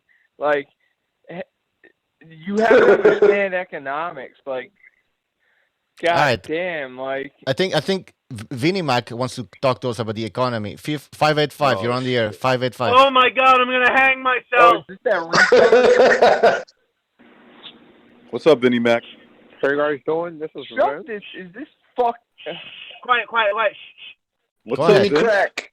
Vinny, go ahead. What's Hey, up, Vinny? Mr. Vin. How you doing, Mr. Boutro? This is Vince. Yes. What's on Yes, your we mind? know it's Vince. How you doing, Vince? How you guys doing? I do not like this topic. Do you have posted on your YouTube page, Mr. Boutro? Okay. It should be Mayweather. Can You sound anyone like beat shit. Mayweather outside of boxing? He got corona. I was gonna say, You have did the you get the coronavirus? coronavirus? Don't respond to him, yo. Don't respond. No, to him. Just let guys, him I talk. do Don't not respond. have the coronavirus. Okay. I am under Floyd the has weather, it. though. You sound like you're under the weather. Floyd's got the coronavirus. Hey, Good. Vinny. Tell Vinny. us what you think. Hold on. Hero. Vinny, did Floyd kill his ex-girlfriend or baby mama? In your opinion. In your opinion. Yes, guys. No, absolutely not. This guy's richer than all of us and probably the chat and your archives combined. Okay. That's not really. Mayweather That's is not really an saying much. exceptional but go ahead. talent. Speak and, for yourself, Vinny. Mr. Yeah. Mayweather. Yes, All right. guys. I've heard the tragic news. Rest in peace to her and her family. But yes, guys, I would Her family definitely did pay for the Mayweather versus Khabib fight. That would be an Hold explosive on, and Vinny Mac. amazing fight. Hold on. Are you sure for you all didn't the kill her? boxing fans out there. Yeah, I think Vinny Mac killed her. I think so. He That's did. what somebody Let said a in the bear chat. in there fucking attack Mayweather. Where were you yesterday, Vinny Mac? I have a question for you guys. Yes. Yes. Yes. Go ahead. Would you guys Go ahead, man. Spit it out. Would you guys pay for No, Mayweather versus Khabib? Would you Yes, guys you pay? would, guys. Do not lie to me, No. please. No, I Thank would you. not pay for Mayweather against Khabib. No, I'll stream it online. That's all. Yeah, I could stream that online. radio. I will won't not stream that. I bother won't watching stream that online. garbage. I won't even watch it. But Like recharge Khabib like can't box. you will, though. What's the point? Vinny? Vinny. I hate to go there. Yes. Man, What the hell's going Wait, on? let Vinny talk. Yes, let Vinny talk. Guys, Let Vinny talk. so you're Go ahead, telling Vinny. me you would not watch Mayweather, who is the best but you boxer would. of this generation? Oh, I stop mean, it, Vinny. every Vinny, He's time not come even on. in this I generation. He's learned retired. something new, That guys. is affirmative, Vinny. I I will think not Manny watch that Pacquiao clown. is by I will far not watch that way green better eggs than and ham. Mayweather. I would not watch it with Sam I am. I'll watch the shit show for free. I won't watch that. I'm That's not even. garbage. I'm with Mark. You- I wouldn't even bother, man. it's I guys- would probably take a nap. Yeah. You see, I'd have to stay You up have till to be 5 kidding o'clock me, in the Mr. morning to Bucho. watch You that would crap. take a nap on Mayweather I'll fight? drink some That is Corona. very I thought it was disrespectful, Gabe Warren. Mr. I couldn't Bucho. fucking help And I it. wish you would change your you topic. talking about Hopefully, Mayweather Ah. it Khabib? would say Yeah. if someone could I beat tell you what, you Mayweather need more than outside of Corona. boxing instead All of right, take care, if Vinny. Mayweather's broke. For that. Yeah, hey, Jackson, Vinny, take go care, fuck man. yourself. Bye. Thanks for the phone call, Jackson. I'd go take a jab of the coronavirus and go whittle myself off with HIV and go have sex with starving people in Tanzania before I'd go and watch Floyd Mayweather Khabib at a boxing ring. I'm telling you. I'd rather watch Floyd Mayweather in a snuff film. That's the victim. You. Real quick, guys. I'll pay for that. Real quick, I want to make a suggestion. I think it's going to make our phone calls with Vinny a lot more fun. And I don't think he's listening right now. Next time Vinny calls in, we're going to hit him with the silent game. Okay? We're going to tell him, okay, Vinny, what's on your mind? And then nobody speak. Be completely silent until he hangs up. Yeah, but you've just told him we're going to do that now. He says. No, he's too dumb. He's not listening. She's not listening right now. Vince takes his time and he goes through you he dissects everything that we say, brother. Well, let's see if he calls in. There you go. Next time he calls. You blew it. You blew it. You blew it. All right. So I guess Stu gave up and finally accepted the fact that Liverpool is eliminated. There's 1 minute left. Fucking that's what happens when you have garbage goalkeepers. I mean, I don't know where they fucking found Adrian. Who are you rooting for? Who's your team? One of the guys that they pulled out the fucking the sea. Come on. Hey Stu, who are you rooting for? Who's your team? Sorry. Who's your team? Stu? Who's your I'm team? a Chelsea fan. I'm a Chelsea fan. I don't really care, but Atletico Madrid just didn't do anything. It's just when you got a shit goalkeeper, all you got to do is shoot, and that clown lets the goals in. And you're gonna blame it on the goalkeeper now, Stu? Come on. Atletico are a good team, man. It was terrible, man. What is it with these footballers, man? Some of these footballers should be nowhere near a football field. Can't even how can a goalkeeper can't kick the ball properly? I mean, Stu, how come they're first in the Premier League? Well, they're not. Listen, what do you mean? No, I'm talking about the goalkeeper. I'm not talking about Liverpool. I'm talking about the goalkeeper. Don't matter how fucking good you are. If you got Coco the Clown in goal. All right. Well, that's it for Liverpool, ladies and gentlemen. The champions are out. It is what it is. Not yet. The game hasn't ended yet. Oh, stop it, Mark. But with the goalie, how heavy was his costume? The gloves, were they heavy? Yeah, his boots are probably heavier, mate. Oh, we got another phone call. Let's take it. Bring him on. 419, you're on the air. 419. Hey, what's up, BDA? Oh, it's T-Tone. What's up? Welcome to the show. And it's Bucho. Hey, Yeah. And this guy. T-Tone? Hey, I hear Recognize on there. Atletico just the last scored. time when I talked, It's over. Recognize said he don't like to hear me talking. I come to ask him a question. Yeah. All right, go ahead. I'll answer it. Go ahead. Hey, Recognize. Hey, you said What's when up, the first T-Tone? time I talked to you, you said that the Kovalev knockout was a fake knockout. You still say that? It's my opinion, yes. Not a fake knockout. He Hey, threw the fight. Do you think Wilder was a fake knockout? No. Case closed. What I case? just wanted to know what you thought on that. What's I the just case? wanted to know What what the hell? thought you had on that. You asked me a question, T-Tone. You want me to answer? Yeah. No, it just shows you're opinionated. If I was a neutral boxing fan, I wouldn't believe you. You know, unless I've seen it for myself. Can I So I just wanted to know, explain you know, myself or no? All right. One guy They fought asked like you shit, how you thought Kovalev. about the Wilder. I was just curious. Well, let him respond. Let me All right. okay, so one guy fought much worse than I'm used to seeing him fight against Canelo. That's Kovalev. And the other guy always fought like I thought he shit. fought real It's good. just, but you gotta let me finish, T-Tone. Can I finish? Okay. And the Yeah, other go guy, ahead. Wilder, finally got exposed. That's all. That's my explanation. And now, if you don't like it, you could just say, So I that's totally your disagree reason with why you. you That's think it. Wilder was a real KO and why Kovalev was fake. That's your answer. Well, first of all, Wilder didn't really get KO. His corner just said, fuck this. We're throwing in the towel. Right? So they threw in the towel because they thought their man was getting embarrassed and was taking too much punishment. The other guy got himself KO because he fought like shit. Now, you could say, well, maybe he just, maybe Canelo had his number and he was just, he couldn't fuck with Canelo. Okay, fine. That's your explanation. Mine, when I look at it, it looked suspect. It looked like he did it on purpose. That's my All right. opinion. Hey, Recognize, I was just curious, on the way you're thinking, No, Hey, of thanks course. for I understand. I'm just answering the going to give you question, I'm just giving you my explanation. I'm not saying you have to agree with it. I'm not saying that you have to say it makes sense. You can say it makes no sense to me. but I'm just giving you my honest assessment of what I saw in both fights. And I think I have a detail. I have a detail that might help set it apart. If you look at, I'm sorry to cut you off.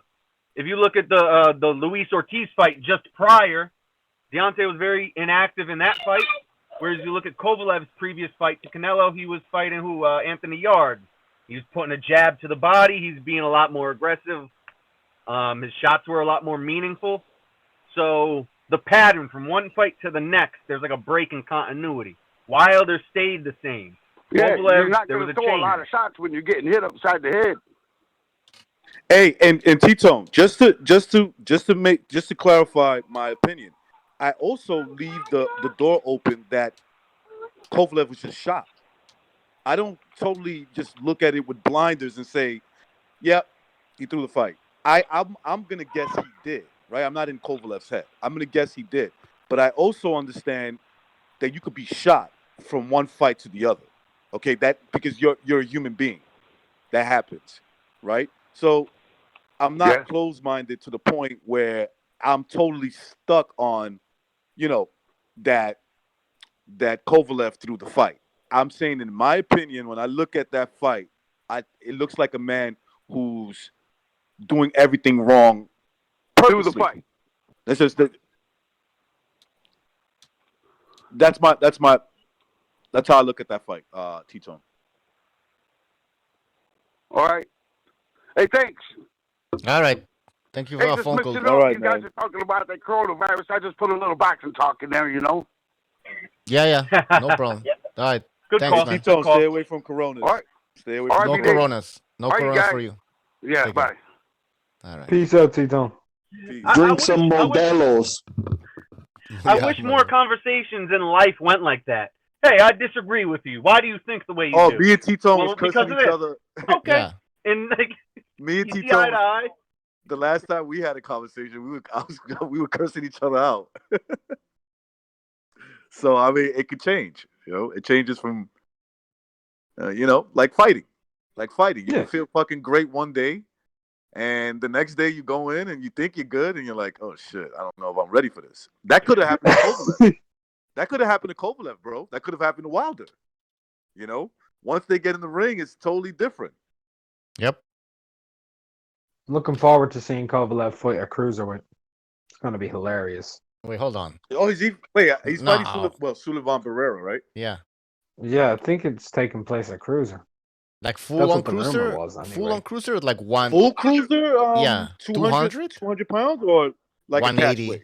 Yeah. Maybe like 190. I just heard that he was planning to be cruiserweight for his fight like 2 months ago. So, but I remember when cruiserweight was 190, man. Yeah. I remember that shit. You mean back when cruiserweight was sick? Yeah. And Dwight Muhammad Kawi and Evander Holyfield were fighting and making people go crazy? Shit.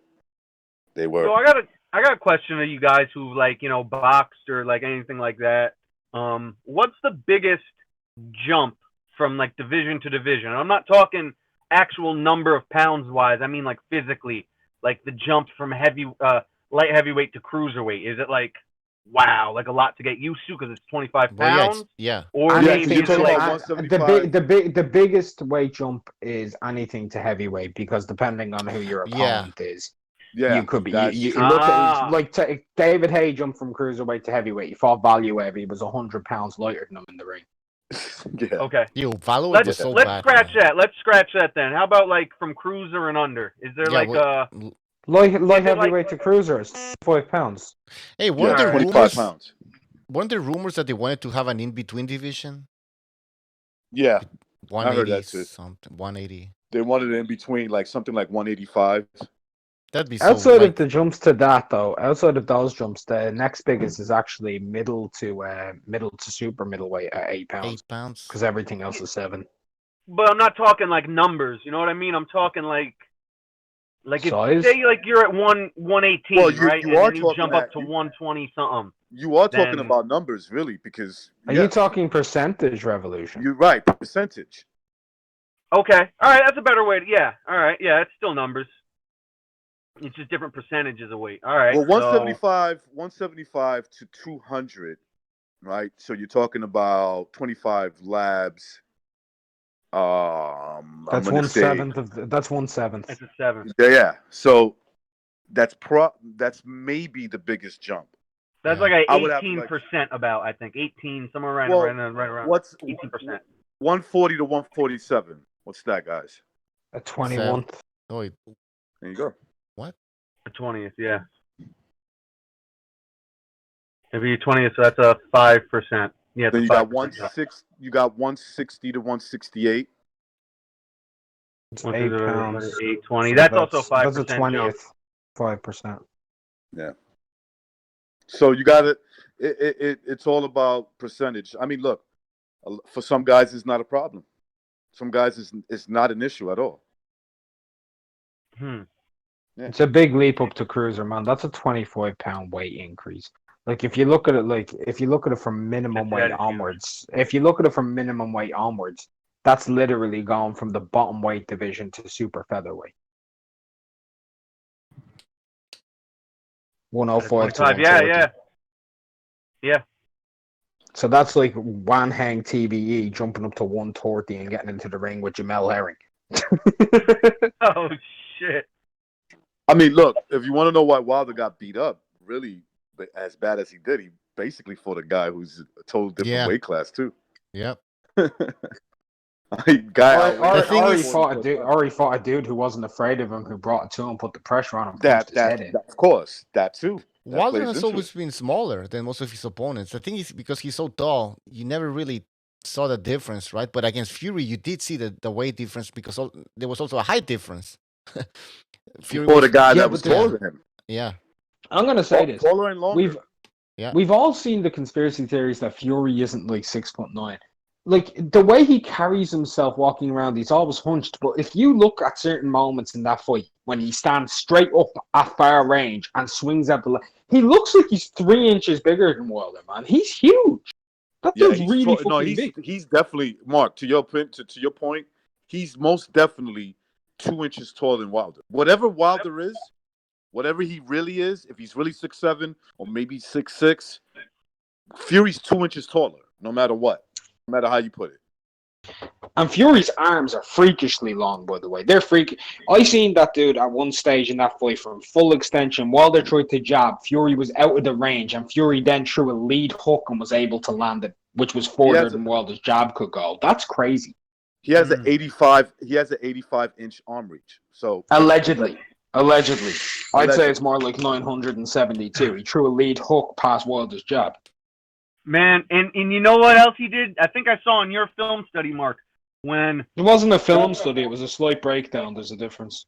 Yeah, okay, all right. So anyway, but you had a situation where, like, I'm Wilder. He was against the ropes, and he was trying to cock that right hand, right? But Fury going the other way, like, did a stiff arm. And, like, actually, like, was it you that pointed out? He stiff-armed and actually held Wilder's arm back while he was winding up. Because his stiff arm is not a regular stiff arm. It's a longer punch, so he gets more extension on the stiff. You know. So recognize what he was doing is when Wilder was going to cock that right hand and he was about to throw it, Fury he'd take a step back slightly, put his jab out, but he wasn't doing it to actually jab Wilder in the face. He put it on Wilder's pectoral muscle in between there and his arm. So Wilder could never throw it. So if he did, it was going to be blocked, and then Fury had come with the straight right. He was fucking beautiful. That's beautiful. And you know something? It's just a guy using what he has, like what he has to his advantage. It's simple. It's simple, but it's brilliant. It's like brilliant boxing. The simpler you keep it, the better you're off. Like I look at that fight now, right? And I say this fight makes perfect sense to me. Why he beat him up the way he did. He just, you got one guy that doesn't have an idea what's happening, and the other guy's totally in control. Well, would we all agree that Tyson Fury has a very good boxing IQ? Yeah, we'd all agree on that. Oh yeah. So the worst possible scenario for Deontay Wilder, for him, is to fight Tyson Fury when Tyson Fury has 19 rounds experience against you. Oh. That's actually the worst possible scenario. Yeah. Like in my mind, because the best chance Wilder would have ever had is fighting them when Fury isn't used to you yet. After 12, he knows you. After being able to pressure you and do that, he knows he can box you going backwards, frontwards, coming off the side, bullying you. He can fight you any style he wants to because he knows your distance. Yeah. That's a problem, bro. And he knows your distance. He knows your rhythm. It's just a disaster. He better. Yeah. And he has an understanding of how hard you hit. Yep. And the only thing that Wilder gets out of like, okay, all right, I lost. Let's have a rematch. The only thing Wilder gets is like he gets to heal up his injuries and he gets his stamina back. You know, and Tyson keeps all the fucking information he's downloaded the past 2 fights. So it's not like, all right, start fresh. We're gonna have another one. Fury's already two fucking whole fights ahead of him. There's no way Wilder could ever catch up unless by the grace of God he lands a right hand, which ain't gonna happen at this point. I've spent hours watching. I've spent hours watching past Tyson Fury like fights and watching the lead up and everything and stuff he says and I don't know, bro. That dude's on a different level. The way he talks, the way he like communicates, his he says little subtle things, and then after the fight, you're like, "Yo," like during the whole Klitschko lead up, all you heard, "I'm gonna knock you out. I'm gonna knock you out." But at one time, he said one specific thing: "I'm going to confuse you," and that was it. I'm like, Jesus, because Klitschko didn't know what to do in that fight. He didn't know when to throw. He's confused. Yeah. And you want to know where else too? Go ahead, Recognize. I'll go next. You go. No, I was just gonna say he has this. Look. I think he's a better boxer than Bernard Hopkins, but he has that Hopkins aura. I've always got that impression. They get into your mind, bro, and then when you're in the ring with them, when they're in the ring with you, they actually do confuse you. And I think Mark's right that a lot of times these guys go in and they're confused. I've seen it with Chisora. I've seen it with Klitschko. I've definitely seen it with Wilder. You know, the list goes on. He really. And here's the thing. Here's the thing, Rick. Like, now we know how many facets to his game he has. You are going to be second guessing yourself in every training camp when you fight him now, no matter who you are. Even Joshua, because he's got to be ready to fight. He has to be ready to fight 15 different game plans. We know Joshua can circle around the ring going backwards and he can come forward and explode. And that's kind of it. But we know Fury can do a lot more. Yeah, let me throw this one out at you guys. I was watching a fight with a friend of mine. Doesn't watch quite as much boxing, but he said at one point in a fight, and I think it's a testament to how confused Wilder was in there. In the last few rounds, when they would get inside, Fury's hitting uppercuts, doing the inside work. He's like, damn, Wilder looks like he's just trying to copy Fury at this point on the inside. And I'm like, wow, like he's trying to get confused. You know what happens, Rev? Is that he wasn't leading the fight. He was being led. And so it does look like when you see it, when you're outside looking in, right? When somebody hits you with something and then you try to do the same thing back, it looks like you're copying him. What that is the fighter's leading you. And I've been Fury was playing with him, man. He had him in anything Wilder was doing at certain stages. It was because Fury pretty much told him to do it. I've been told that when a guy leads, when a guy is when you're doing after him, he's leading the fight, which means you're losing the fight. You know, you get what I'm saying. So basically, you're not in control. You're not in control of the fight. So logically, one thing to do would be, instead of just trying to get your lick back all the time, maybe take a step back, let it reset, and then establish yourself. When you're in combat, you got to be able to think on the fly. Too much thinking, you're losing. You start to lose. You gotta. Okay, so if you're hitting after a guy's hitting you, you're losing. You're losing because remember the adrenaline is pumping, but everybody outside of you can see that you're losing. You know what I'm saying? So you got to be able to think on the fly. It's hard. I'm not going to say that it's easy, especially when you're fighting somebody who's at a certain level, right? He could be in the same level as you or maybe above you, right? And if you're reacting to what he's doing, most of the fight, you're losing. You're losing the fight. Yeah. That's it. Yeah, you're not implementing your game plan. You're trying to. That's how he beat Vladimir pace with the Klitschko. other guy. That's how he beat Vladimir Klitschko. If you look at that fight, Klitschko was reacting after what Fury was doing. The beginning, it was pretty even. They were feeling each other out. They were trying to get a feel for each other. But as the fight went, that's why I've always said Wilder needs to knock out Fury, right? Wilder needs to knock him out, not only because of the first fight, but he's fought better boxers like Vladimir Klitschko. And you could see as that fight got along, the more confusing it got for Vladimir. And he only got his moments because he's a great fighter. He's one of the greats of all time. So he's gonna get some moments in the fight. But if you look at total, Fury was leading. He was always in command. Dominated. Yeah. Just completely dominated. He owned them to lead hand position, to the to going backwards, to rolling shots, to leading with the right hand, to leading with checks, to catching you with lead hooks from your max range. Tyson knew everything he could do to Deontay Wilder, and all he needed was to be fit. And I'm very, very, very not at the result. I'm very happy that Tyson Fury is now with someone who is in Sugar Hill. His work with Adonis Stevenson was very good. Adonis Stevenson was still a very good fighter way past his prime. Past his prime, yeah. And that Kronk style, I'm sorry, but if you have a 6'8", 6'9", 85-inch reach, 270-pound man with that IQ using that style, he gonna fuck people up. Yeah. So I'm just really impressed at the level of Fury. I'm just happy that he proved my point. It was so stupid when I heard people say, oh, well, Fury can't stick around too long. He can't put too much punch. I'm like, what? Pillow fist. You don't know. Then you don't know boxing.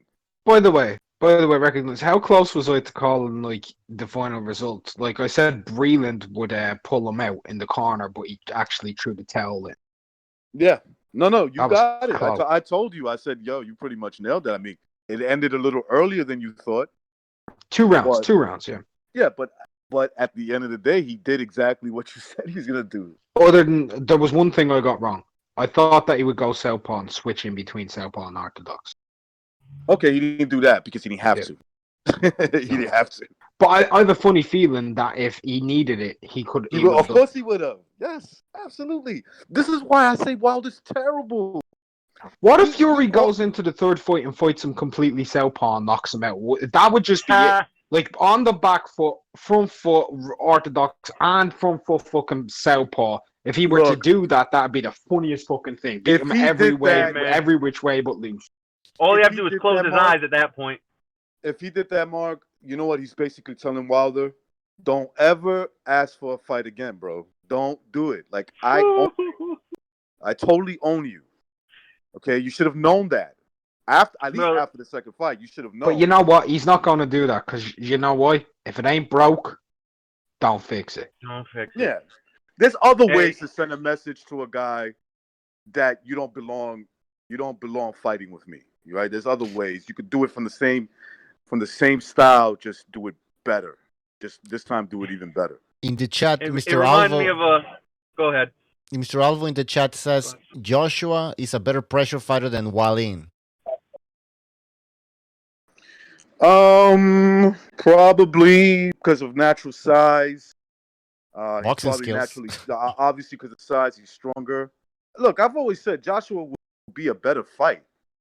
That doesn't mean I think he beats Wilder, but I think Joshua's a better finisher than Wallin for sure.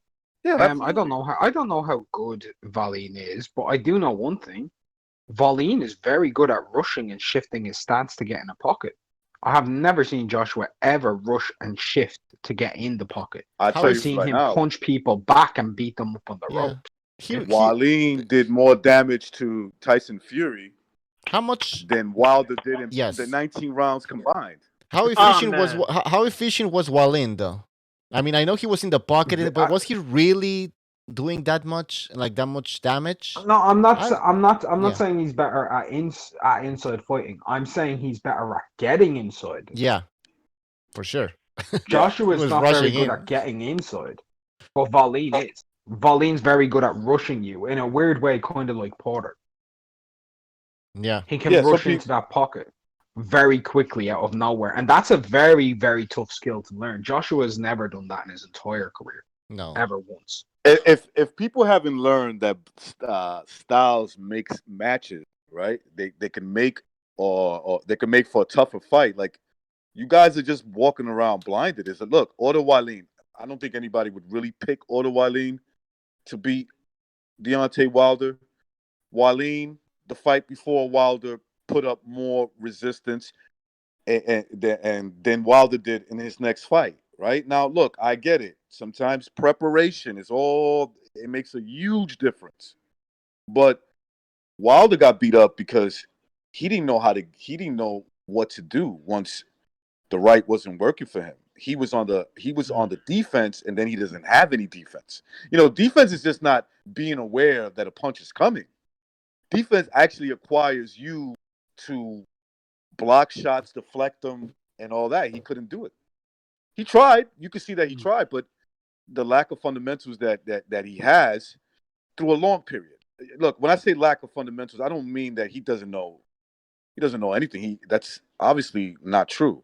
What I mean is for a long period of time, when you make him to start thinking, he starts losing the capability of doing that throughout the whole fight, which tells you a couple of things.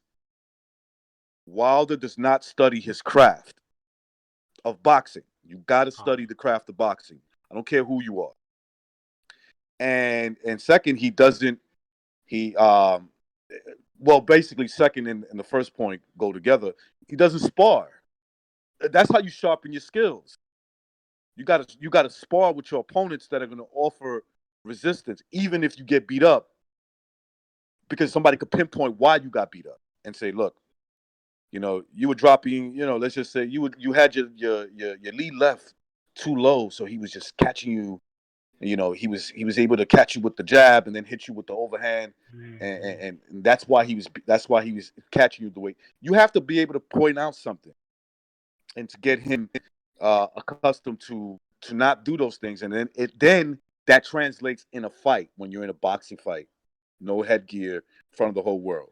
He was so unprepared that it was laughable. Like Antonio Tarver said, I question how is it that this guy got this far. Yeah, and we said the same thing. We were asking the same question. How is he? Well, we knew why, though. I mean, I think it was a rhetorical question from Well, of course it was. Yeah, I mean, obviously we know why. Yeah, I mean, it obviously was. I mean, we know that he was matched in a way that is favorable to him. Mm-hmm. Absolutely. Yeah. I mean, on top of it too, cause I gotta jump right out after I say this. Okay. But Wilder had he has a stupid style too, as in, like what when he goes into a fight, he's just doing that same thing, right? His style, he can apply it to all opponents. It's not like he's somebody like a Otto Wallin, where Otto Wallin had success against Fury because he's like, all right, Fury's this massive dude, I gotta get in, so I have to tailor my game plan a little to offset him in order for me to work. You know, Wilder, his shit is one size fits all. You know, and once it stops working, it's not going to fit. Whereas he's never been in the gym, had to think of different game plans at all. Like, he's fucked, dude. Bucho, I got to disagree with you hardcore, man. He's not going to improve at all. Improve in the sense of you're not going to see any new nothing from him. Yeah. Well, yeah, I was talking small improvements, but I don't think he can ever beat Fury for sure. Not even Joshua. And I was small saying, improvements on what he got. That's all. No new thing.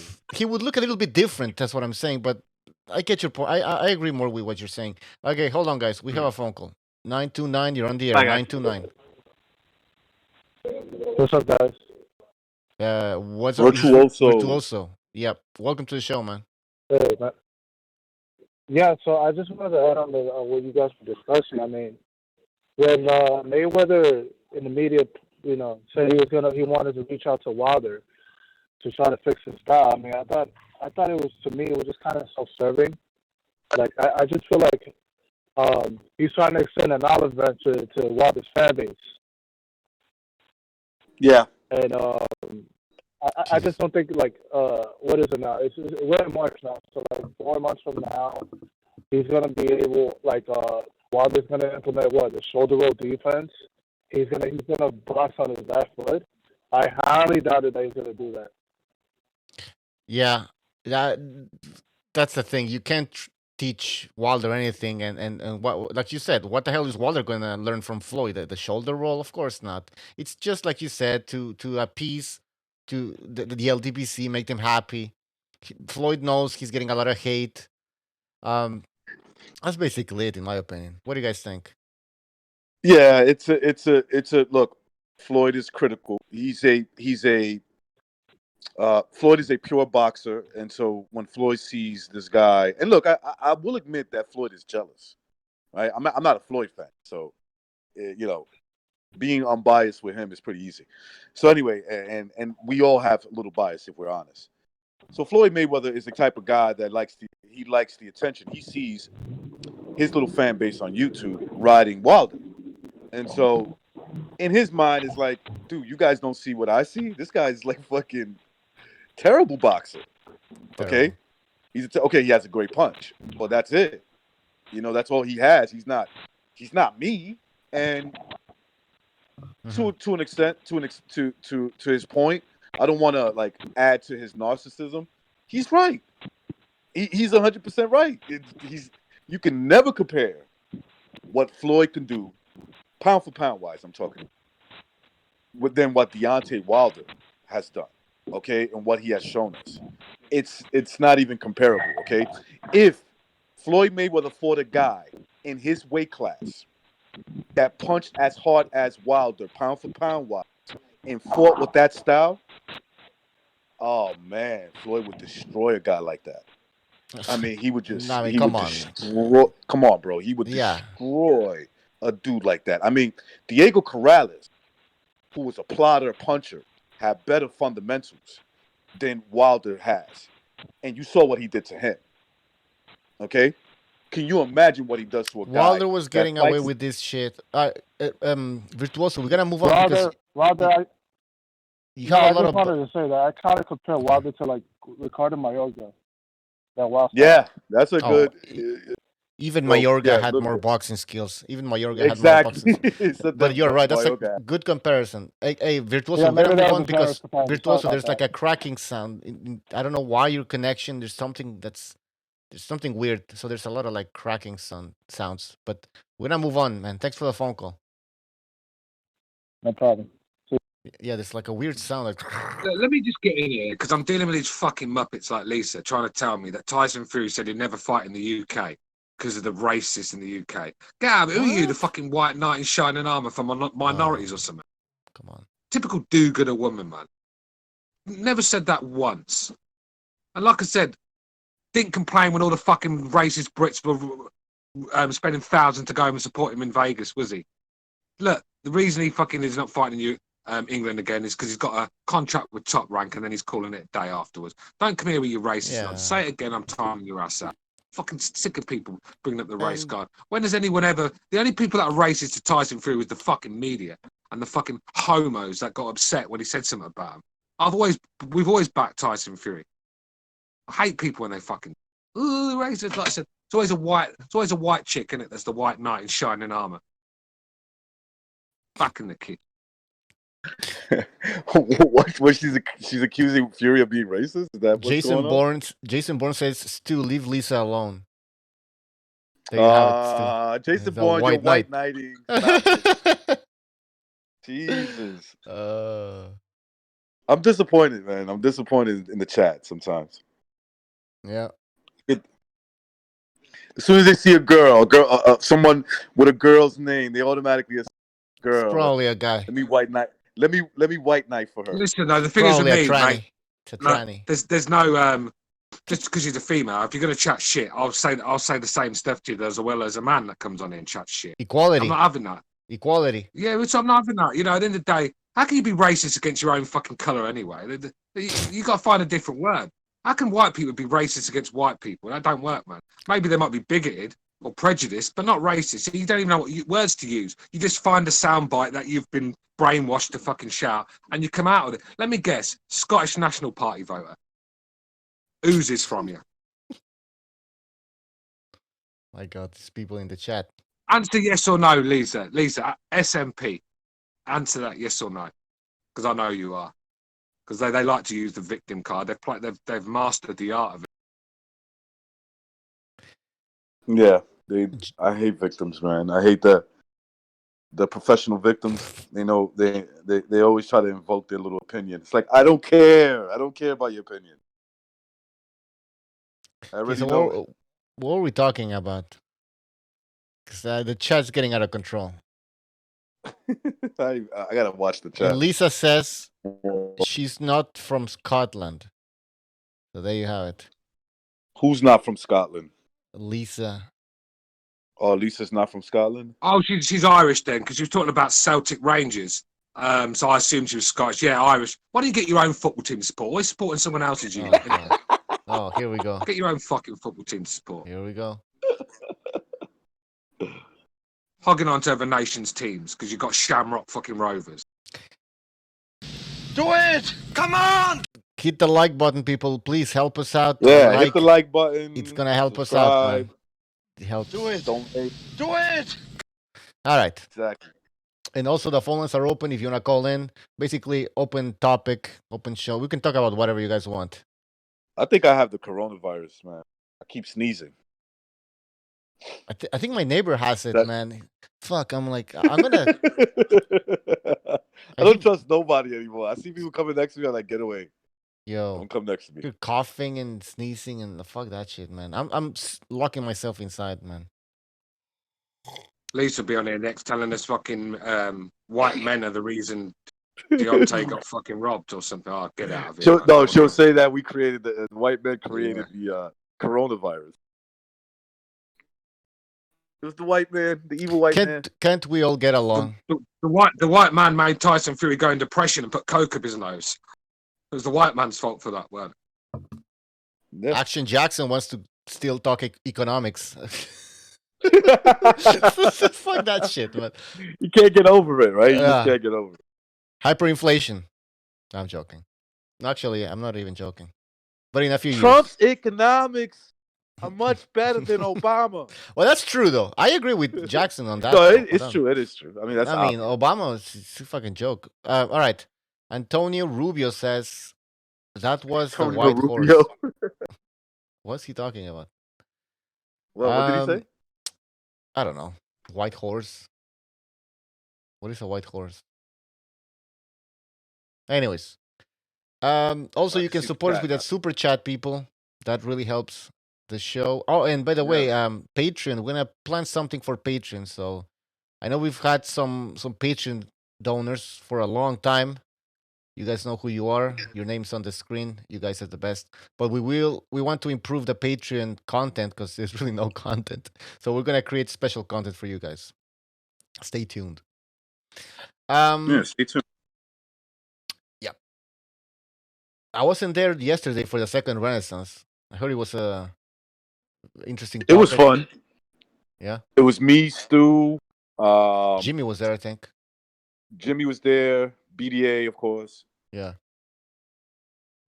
Check out the second Renaissance, people. Link in the description. We talk about basically anything, and I'm talking about anything: conspiracies, politics, economics.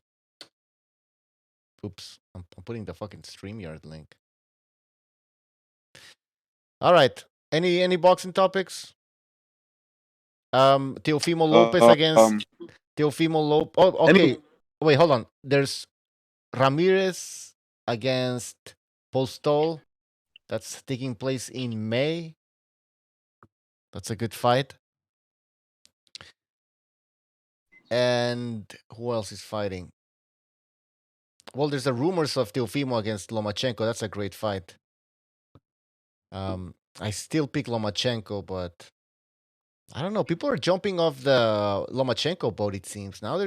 I hear that he's getting old, and the young guy's gonna take it.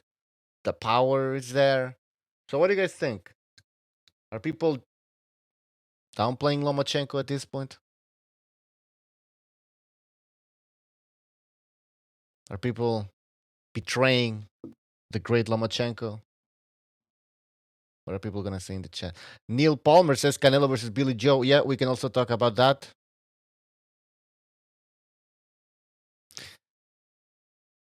Shaz in the chat says Parker versus Deontay Wilder would be a good fight. One Punch Man versus the Iron Chin. Holy fuck, that would be a great fight. Recognize the Matrix with a juicy contribution. He says hit the like button and donate to the most unbiased channel on YouTube. Exactly. That's right. Thanks for that contribution, man. And I think we're unbiased, but I think Young Pharaoh is much more unbiased than us.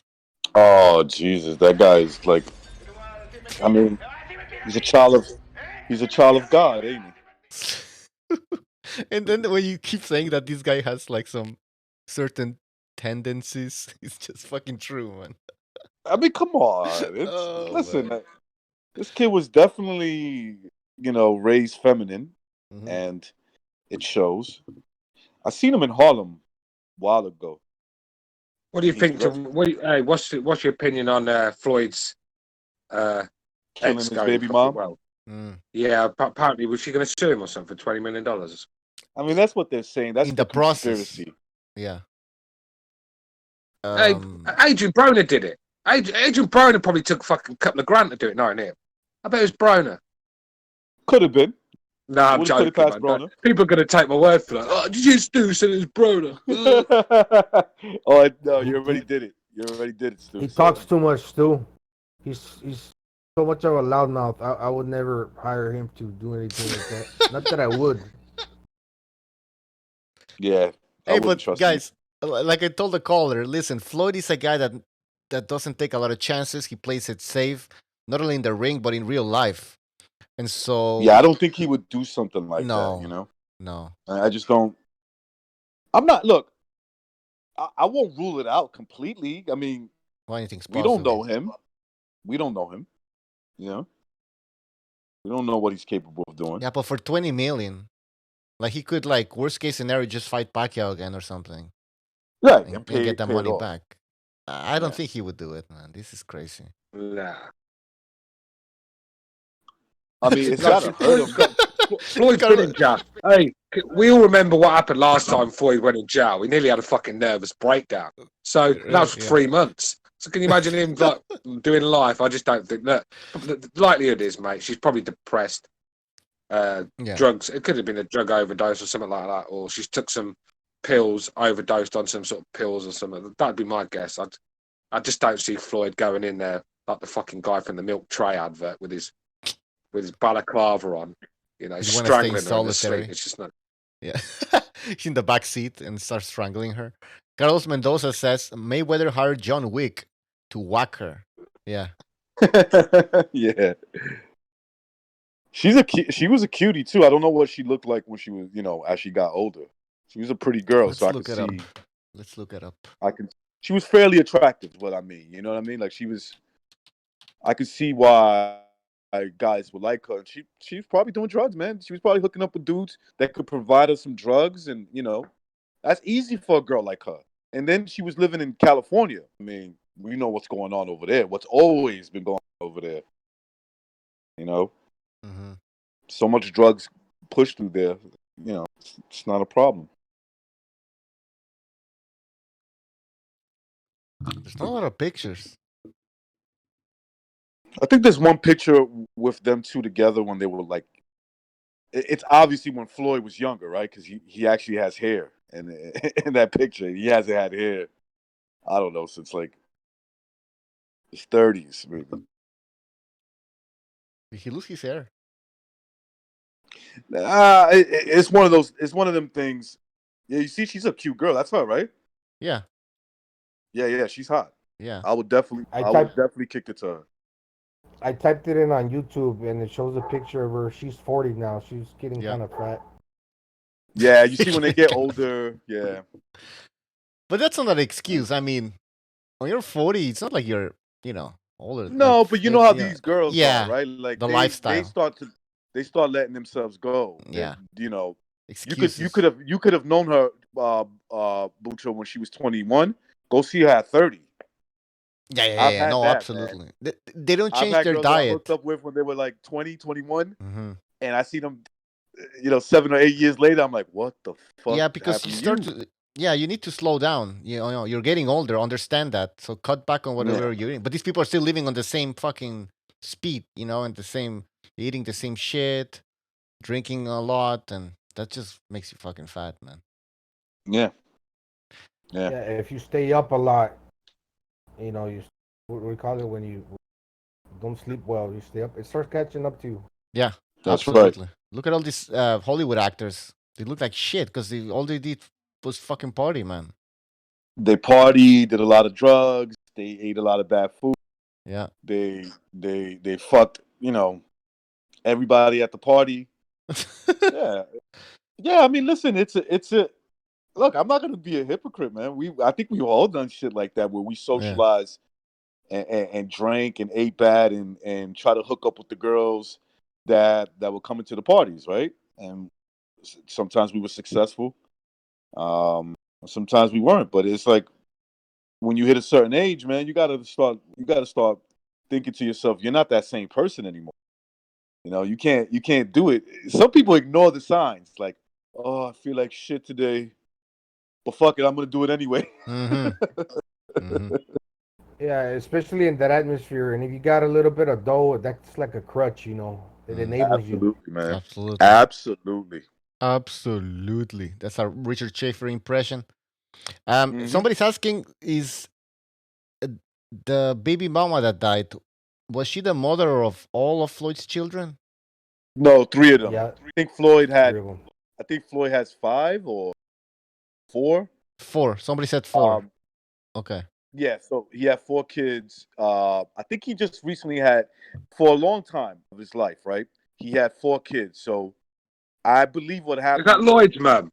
Is that Lloyd? Yeah. His son's Lloyd. Lloyd Mayweather's mum.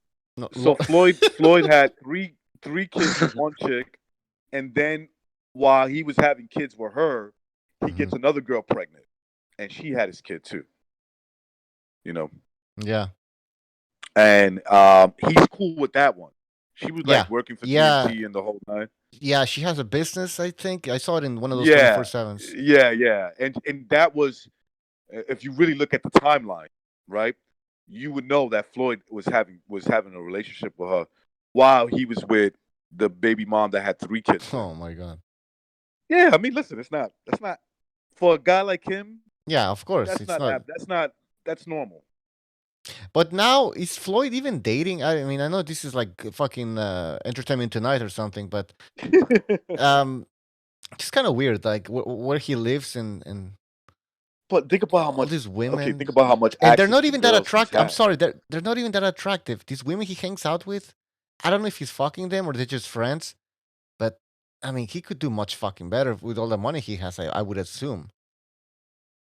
He hangs out with these girls like it's like a lifestyle thing, I think so, man. Like, look at me chilling with these girls. Yeah, they but they're hang not out even, with me. I don't I know, don't man. need to have sex with them. I could if I want to, but I don't need to. Yeah, it's like a Floyd's statement. always been about that image. Yeah, but they're not hot, man. I don't know. That's just my opinion, man. No, a lot of the girls that he has, No. I don't find them that attractive at all. No. Now, I'm not going to say he didn't get some nice ones. Of course, man. Yeah, We got maybe. millions. Yeah. Yeah. You're going Maybe to get they're some not- nice ones. Yeah. It's going to happen. The Fight Scout says, yeah, King Butcher, all his hoes are ratchet and gross. Yeah, they are. Most of them, bro. Buck says this Loma Teo Fimo Lopez fight is dragging. It's true. Yeah, I mean, when is this? I mean, I've heard so many different dates to the fight now. It's like I don't even know what to say. By the way, Johnny I'll just Boy, I wait posted till it's the Johnny Boy, I posted the link in the BDA group, regular group. If you want to join in. Claudio Monreal says Danny Garcia's twin sisters are hot. Let's look that up. Oh shit! I didn't even know he had twin sisters. I knew. Wait, hold on. Sisters, twins.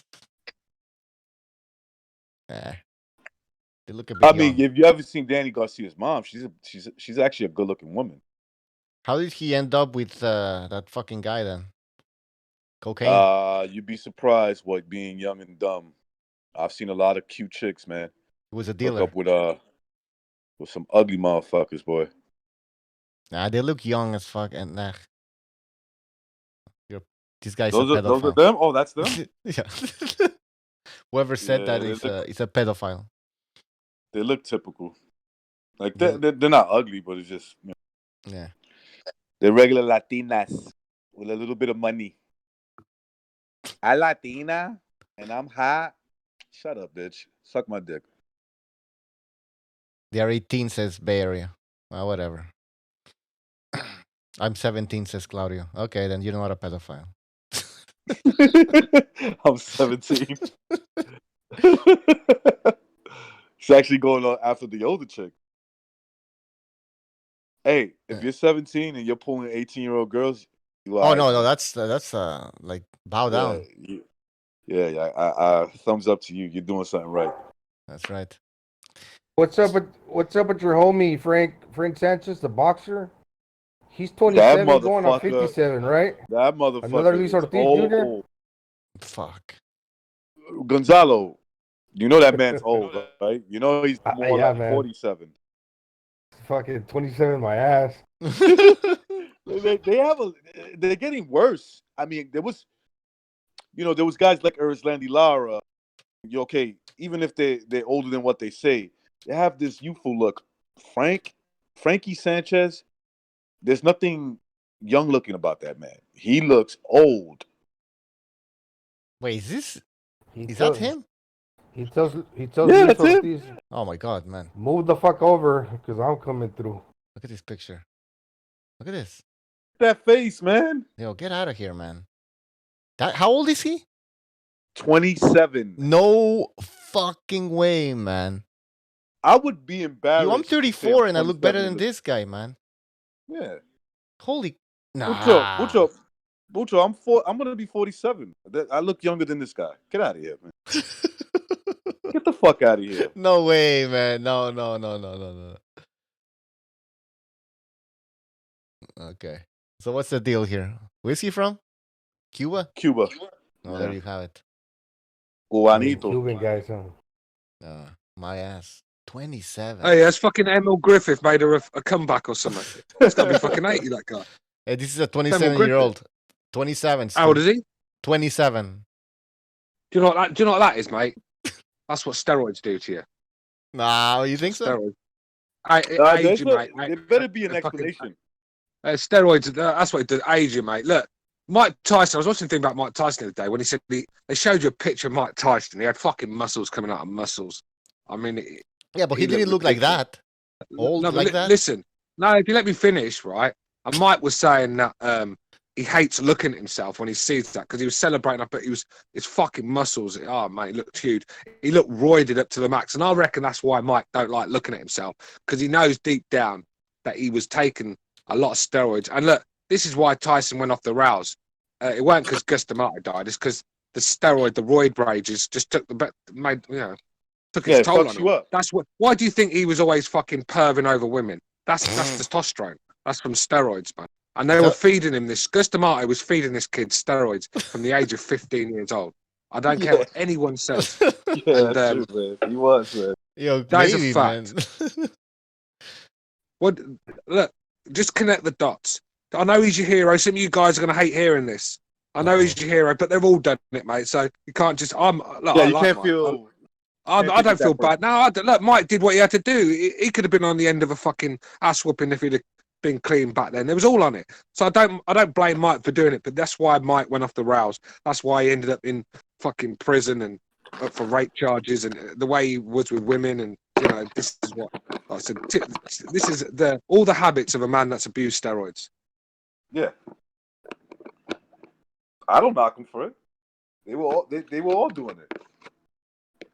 Yeah, you ever see some of the bodybuilders he's fought? I mean, we talk about Anthony Joshua. He fought guys like that. Look at Frank Bruno. Oh Yeah, yeah, Frank Frank Road Bruno. Rage. Come on, Frank See, Bruno Frank- was on something, man. Of course Look he at was. it. I mean, come Like, on. man. Look at it. The Look whole at this biting guy. of the year incident with Holyfield, that Yeah, could be that's kind of like- like road But he was rage. Well, that's crazy. also animalistic behavior. Yeah. That's like that's part of like who he was anyway. Look, Bruno was ripped, man. He didn't have an ounce of fat on the guy. The man was roided up to the max. Let's keep Hell it real. yeah. Hey, Stu. Brit he still, or not. he still looks good Yeah? for his age. Bruno still looks pretty good for his fucking age. Look at this. 50, Hang on a this is sec. I need 54. to. I can't see this. Is that? Well, I can't see it. Put it down, then. Yeah. I don't know if it works. Okay, hold on. That picture you're showing is from the 80s. No wonder he looks good. No. This one. Hold on. Hold on. Give me a second. Yeah, I got it. There you go. Oh, well, you're not going to give a Ricky Hatton glove gate conspiracy theory going on. He's not holding the glove properly. He's got his wrist hanging out of it. Is that him there?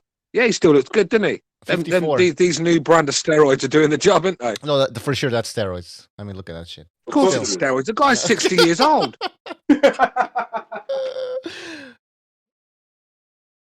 Fuck. He's an old man, bro. And he's a big man too. How tall he was? How tall was he? Stu, was he 6'4", 6'5"? 6'4"? Yeah, he's probably about 6'3", something like that. Yeah, 6'3". he Big powered guy. over. He looks so much bigger than Mike Tyson, man. But this is why his tank went. He was Anthony Joshua all over again, all full of muscle, not built for boxing, and that's why he was robotic. There was no rhythm in his punches. He had no footwork. He weren't light on his toes. And what Bruno did, people think Bruno had a bad chin. He didn't have a bad chin. He had a good chin. The problem with Bruno is he froze when he got hit on the fucking chin. And he just didn't know what to do and just stood there taking bomb after bomb. I mean, you've only got to look what Witherspoon and Bone Crusher Smith did to him. I mean, they killed the fucking guy. So, and this is what look. Bruno just didn't know how to take a knee, didn't know how to hold. He just stiffened up, like I said, like the Tin Man when it rains, you know. And that was his problem. But his chin was actually a lot better than people give him credit for. All right. Frank Bruno. I still can't get over that. Frankie Sanchez is trying to pretend he's 27. Like, get out of here. The way Stu says it, get out of here. Get out of here. This fucking guy's 27. He's gonna take a real bad loss. Hey, some gullible fuck in the chat said Mike Tyson was clean. Just go look at him when he was 13, 14. Because he was big, don't mean he's not. Look, if you don't know what the signs are for steroids, then don't talk about it. Recognises the man. Recognises, admit to taking steroids. He knows what it does. He's even. Wait. No. Well, first of all, time out. I didn't take steroids. I said I took creatine. That's what I. Oh, see, I thought you were actually fighting in the ring on roids. You know, I thought you was one of That's no. Jimmy. I thought you was bashing people all roided up like Baby Miller style. Hey, Stu. To your point, I was told, and I don't care if nobody believes me. They're like, you want to go to the next level? You better start taking some shit. That's what they told me. They straight out. Like, That's what they all some stuff, bro. That's what they tell everybody. I'm pretty sure. What? And let me ask you guys. What do you think? Why do you think they? Is Why? it because Okay. I'll be the only one taking it, or it's like, yo, everybody's taking it, bro? Like, this is like pretty known. Everybody knows. Yeah.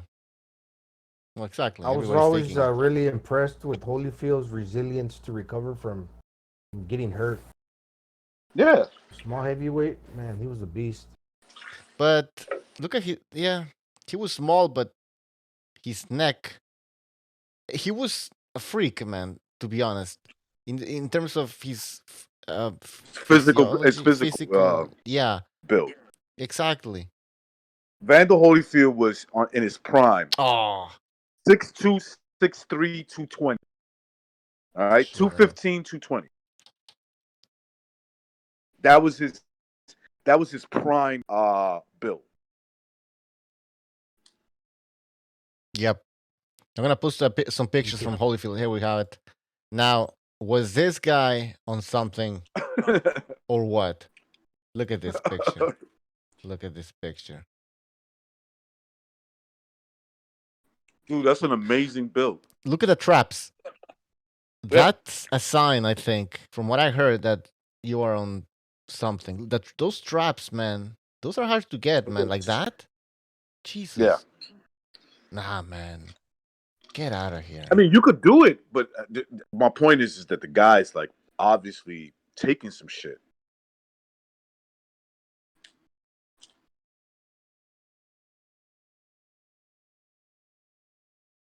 This is an older picture. Yeah. Sorry, newer. Oh my Even god, when look he at was this getting shit. older. Look at this shit. Look, he's ripped. Oh hell yeah, the guy was ripped, man. Butcho. Yes. Butcho, quickly go on YouTube and look for the you don't have to play the video, but the picture he puts up of Mike Tyson. It says Mike looks back at old picture and doesn't like what he sees. So I can't remember what the title was, but that's basically, I'm paraphrasing it. He was looking at a picture of himself. It was on YouTube. I saw it on a video. I can't remember who did the fucking video though. And Tyson looked huge. I mean, when I mean huge, I mean huge. There was muscles coming out of muscles. He said he just hates seeing himself like that. Just hates looking at himself. Yeah, it probably takes him back to a dark place too. Yeah, but it takes him. Yeah, and like I said, deep down, because Mike's a reformed character. He's a nice guy now, Mike, isn't he?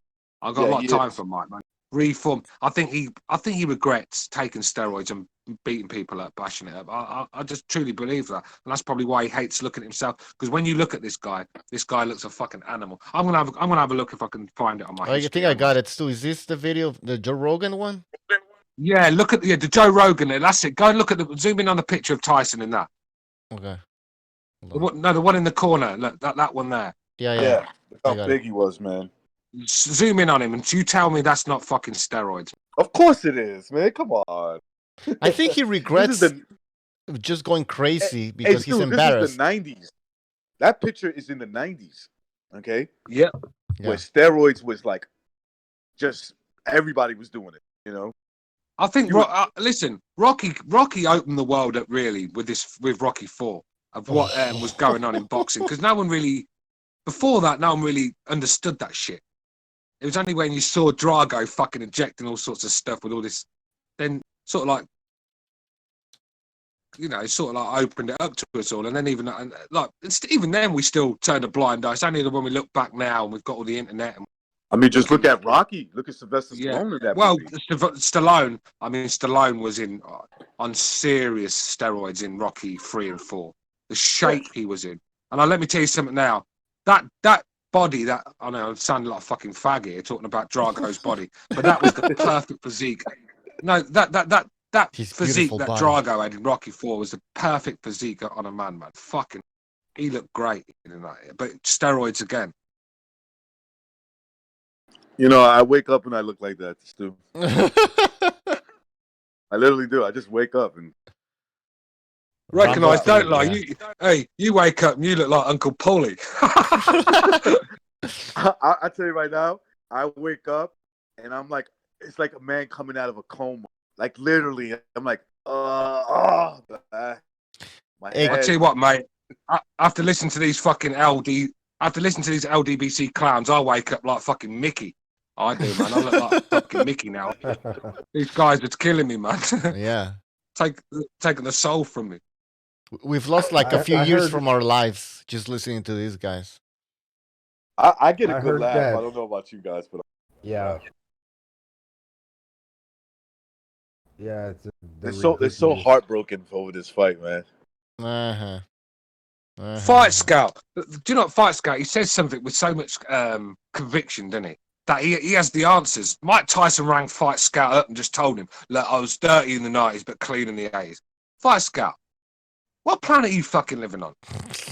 Fatality. What, you want about the 80s Tyson, that 19-year-old that was knocking out fucking Larry Holmes, and the 20-year-old, that was knocking out Larry Holmes and people like that.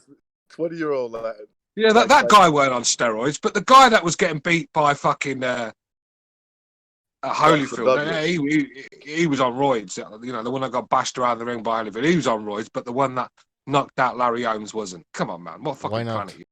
Why not? The guy was on roids. Listen, he was getting after every meal. Fucking D'Amato would give him a meal and then stick a needle in his arm, basically.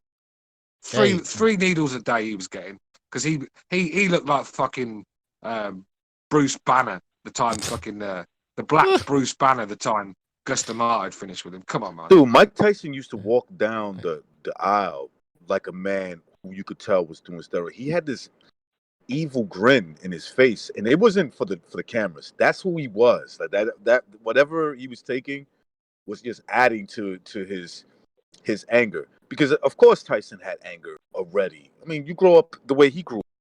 Yeah, You're gonna have anger towards the world. Well, there you go. And you feed steroids to a guy that's angry, you've got a fucking time bomb waiting to go off, haven't you? Yeah. Guys, we have a phone call. 910.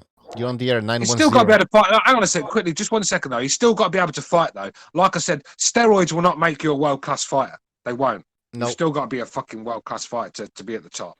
Absolutely. Yeah, carry on, caller. Emphasize that point. Very good point. 910. You're on the air. 910.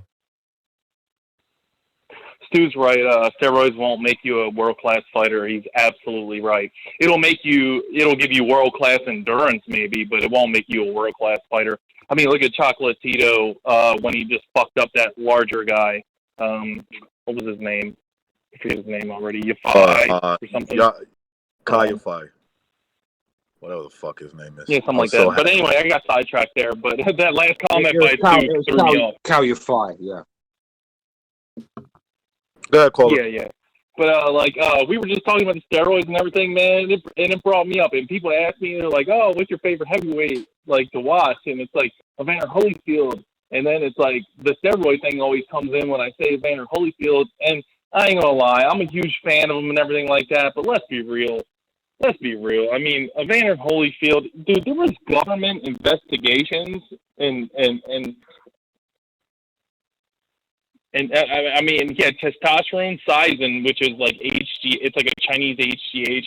He had Glucor, which is like a treatment for impotence given by doctors. Like, dude, he had so much shit in his system. And the only reason why, when the government did an investigation like they did with the whole like cycling cancer dude, I forget his name, but the only reason why it didn't stick is because he used a different name and he had a lawyer.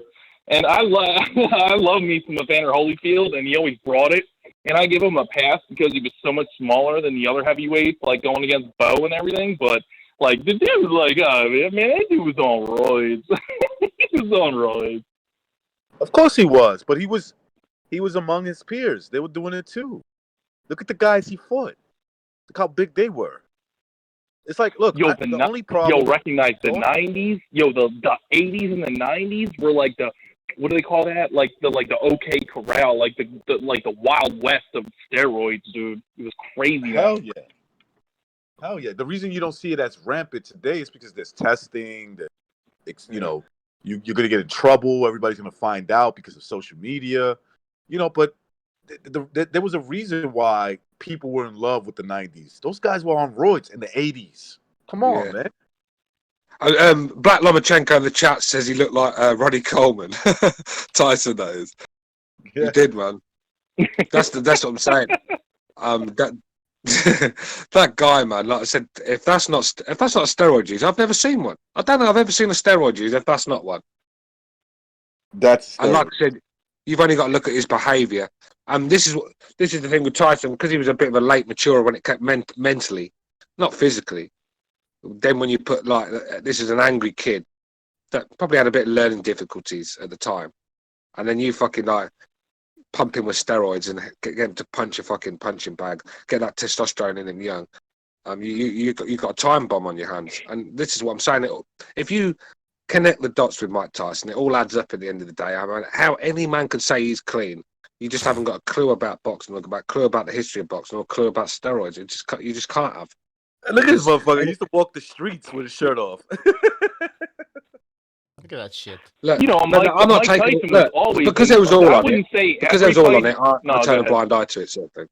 Yeah. I'm not going to hold Tyson for it because I know they're all on it. So Tyson did what he had to do at the time. Holyfield, like the caller said, a known steroid user. I mean, what was his name that he was getting his steroids delivered to? He used a alias. What was it again? Evan Fields. Oh Evan yeah, Fields. Evan Fields. I mean, that's the IQ of Evander Holyfield. He couldn't even think of a better name, than that. But this is where we are. I'm sorry to cut you off, Stu, but regarding Holyfield, the remarks from the federal government documents say Holyfield received packages containing human growth hormones in 2004. The packages were addressed to in Evan Fields, but Holyfield's PED usage could possibly have been started in 1988 during his weight jump to heavyweight or whatever, according to Dr. Margaret Goodman. When Holyfield was a cruiserweight and he first went up to Holyfield, went up to heavy, I remember it very clearly. I remember I was a big Holyfield fan. He was a fucking devastating cruiserweight, but I always thought he just looked a bit too small. Very entertaining. He just worked. He was just getting manhandled and roughed up, and even with Riddick Bowe, I mean, he looked a lot better fighting there with Riddick Bowe, but the size and the strength of Bowe was just overpowering him at times. And I think that's when he started to get on these steroids, because you've only got to look at the shape he was in when he fought Tyson. His fucking neck muscles. Go and look at that, man. I mean, where did they come from? They popped out of nowhere, sort of thing. He was always in a decent shape, Holyfield, but he just looked a monster when he beat Tyson, and that's years of. Yeah, he didn't have a neck versus Tyson. Sorry. He didn't have a neck. He didn't have a neck when he versus fought Tyson. Tyson. It was just shoulders, head. It's just shoulder. Yeah.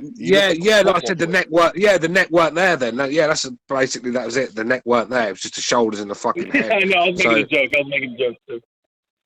Yeah, but you're right though. The neck weren't fucking there. I mean, the guy was huge, and he, like I said, he manhandled Tyson. Yeah. Manhandled him, and like I said, Holyfield of old. The Holyfield. Cut you off, Stu, or recognize, but while we're on this, there's 2 points I want to make about a certain subject that we had already talked about, and I don't mean to rehash or nothing like that, but there's just one point I want to make is that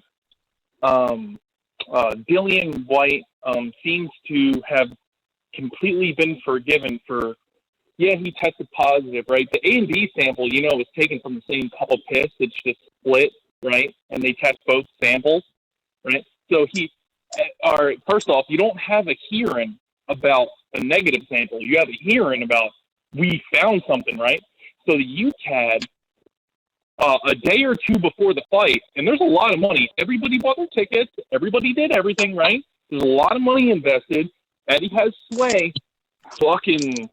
Then the fight goes ahead. Now they okayed it through the council, right? They found it for whatever reason. So there's 2 reasons. One, it was a false positive, which sounds weird, but okay, that could have been a possibility. And two is it was tampered with or something like that. But the fight was going ahead, right? So the fight went ahead. Yeah, but he got cleared though, bro. He got cleared though, bro. They released a statement weeks and weeks later, right? Weeks and weeks later, saying, "Okay, he's cleared. It's fine," right? Well, what took so long? And I think that there was a liability that because they let the fight go ahead, even though the sample might have been a little iffy, but they were liable because they allowed the fight go ahead. So they're as liable as like you. Because the British Border Control, right? The thing is, look, you can, right? The whole situation. Look, you gotta let me come back on you. Just rambling on, making accusations. Hold on, Stu, go ahead. Listen, UCAD, right, said there was something wrong with the test. Yes, they did. But UCAD didn't ban Dillian White. They said he could, because they needed a second test, and it was a complication with the test. So they said, look, he's not found anything yet. The fight can go ahead.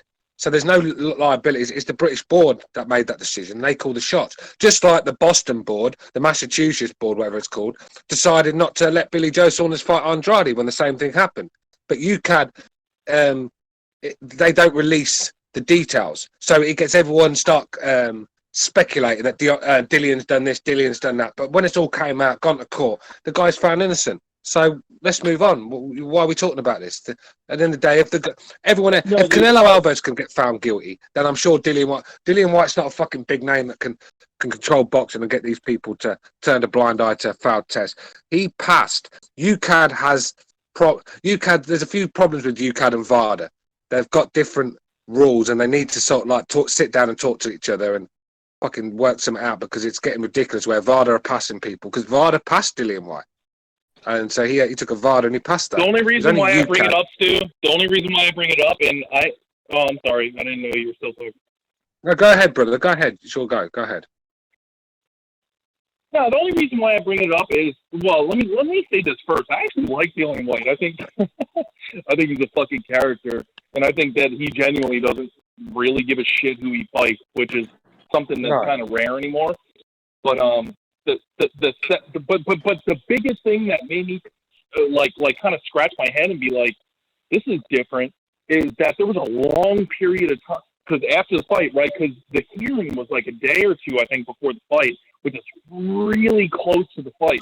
So there's a lot of money on the line, a lot of bullshit, and a lot of controversy behind that, right? And then the fight goes ahead, right? And then there's a long period of time after that, like after it was announced that there was something wrong with his test, right? Like there was weeks that went by. Like why all those weeks? Maybe you know what it is? I think after the dust settles, because the dust is settled now, it's like there's still It's always been the case, though. That kind of bothers me. It's always been the case. They've always took ages to. It's just the way UCAD do it. It's not no conspiracy. It's not because Eddie Hearn's paying backhanders. It's not because Dillian White's the fucking golden boy. Let's be real. Dillian White. If Dillian White was the golden boy, boxing's got a very funny way of showing it. When's this fucking guy going to get his title shot that he deserves? The man's been fucking mugged around. Boxing's terrible. Look how boxing's treating him. Fucking left him. Look how boxing's treating him, man. Look, they won't let him have his title shot, right? They've accused him of being a steroid user, and then he's found innocent. Basically, tried to ruin his career. No, man, fucking. I just don't like it when Dillian White gets stick for. Look, when he did it before, I'll give him the stick. I said he paid his punishment. He deserved it. He got a 2-year ban. Canelo got 6 months. So, if anything, why ain't Canelo doing 2 years? Why aren't all these other guys that are doing 2 years? Baby Miller, why is Baby Miller back signing for Top Rank? That fucking guy should be nowhere near a boxing ring. Yeah, he took everything on the list. Yeah, exactly. So look, the inconsistencies. Dillian White's a throwback fighter, man. Positive is absolutely ridiculous and disgusting. Hey, caller, we have to move on. We have another phone call, but thank you for the phone call. Oh, I'm sorry, man. I could be on the phone for like an hour. Yeah, That's okay, I'm not going to take it up, Bucho. I'll let you off, or I'll get off, man. All right, thanks for the phone call. Call back again next time. Great topics. All right. 484, you're on the air, 484. Yeah, sorry, guys. I had to call again. All right. Everybody get out their notebooks. No, but Stu called Wilder Kunta Kinte. That was the funniest thing I've ever heard. Oh, yeah, well, yeah, like I said, it's gone from some fucking... I'm sorry, bro. I had to call in, man. Like, that shit... I was watching Roots tonight, and he was like, what's your name? And he's like, my name is Toby. And it's like, fucking Stu Little just called. Well, put the funny as fuck. Listen, mate, you gotta get at these guys, man. You can't let them get away with this nonsense. It's just embarrassing. It's actually quite sickening to the stomach to watch it now. These fucking grown-ass men. I mean, look at that Farah. That guy. I mean, if I didn't know what he looked like, I'd have thought Pee Wee Herman opened the fucking boxing channel. The fucking guy. He hasn't got an alpha male bone in his body. I mean, he's the sort of guy that he's going to do a jar rule, isn't he, if he goes to prison, fucking leave his missus and be someone's bitch for a few years. That's the sort of guy he is. That's why he likes Deontay Wilder, because look, I've been watching a couple of Mark's videos. I haven't had time to watch a lot, and I think he's spot on. Something's not right about Deontay. He's a knockout away, but he's a knockout away from becoming the next Caitlyn Jenner. Don't be surprised when his boxing career's over that you see him turning up the Grammys with a fucking pair of high heels on, hand in hand with Caitlyn. You know, this guy wants to give birth. This guy twerks. This guy cuddles up to his missus before a fight. This guy just look. I've got a problem with him because I tell you what, I wouldn't want to call him a homo to his face and have that right hand land on my chin. No, thank you. You can be an alpha male when you're around me, but when you're not around me, look, you're not really showing it, Deontay. You're showing, and especially the way you've took this defeat. It reminds me of my daughter when I didn't get her the right perfume for Christmas one year, and she threw a tantrum. That's how it reminds her. It's everyone else's fault for why she failed at certain things, and it just reminds me of my daughter, like a teenage girl. And this is the thing with Wilder. Seriously needs to fucking get a grip, take his loss like a man, and come back stronger. So how do you see the third fight going? Like, why do we need the third fight? Oh, it was in their contract. What the fuck is the point? Yeah.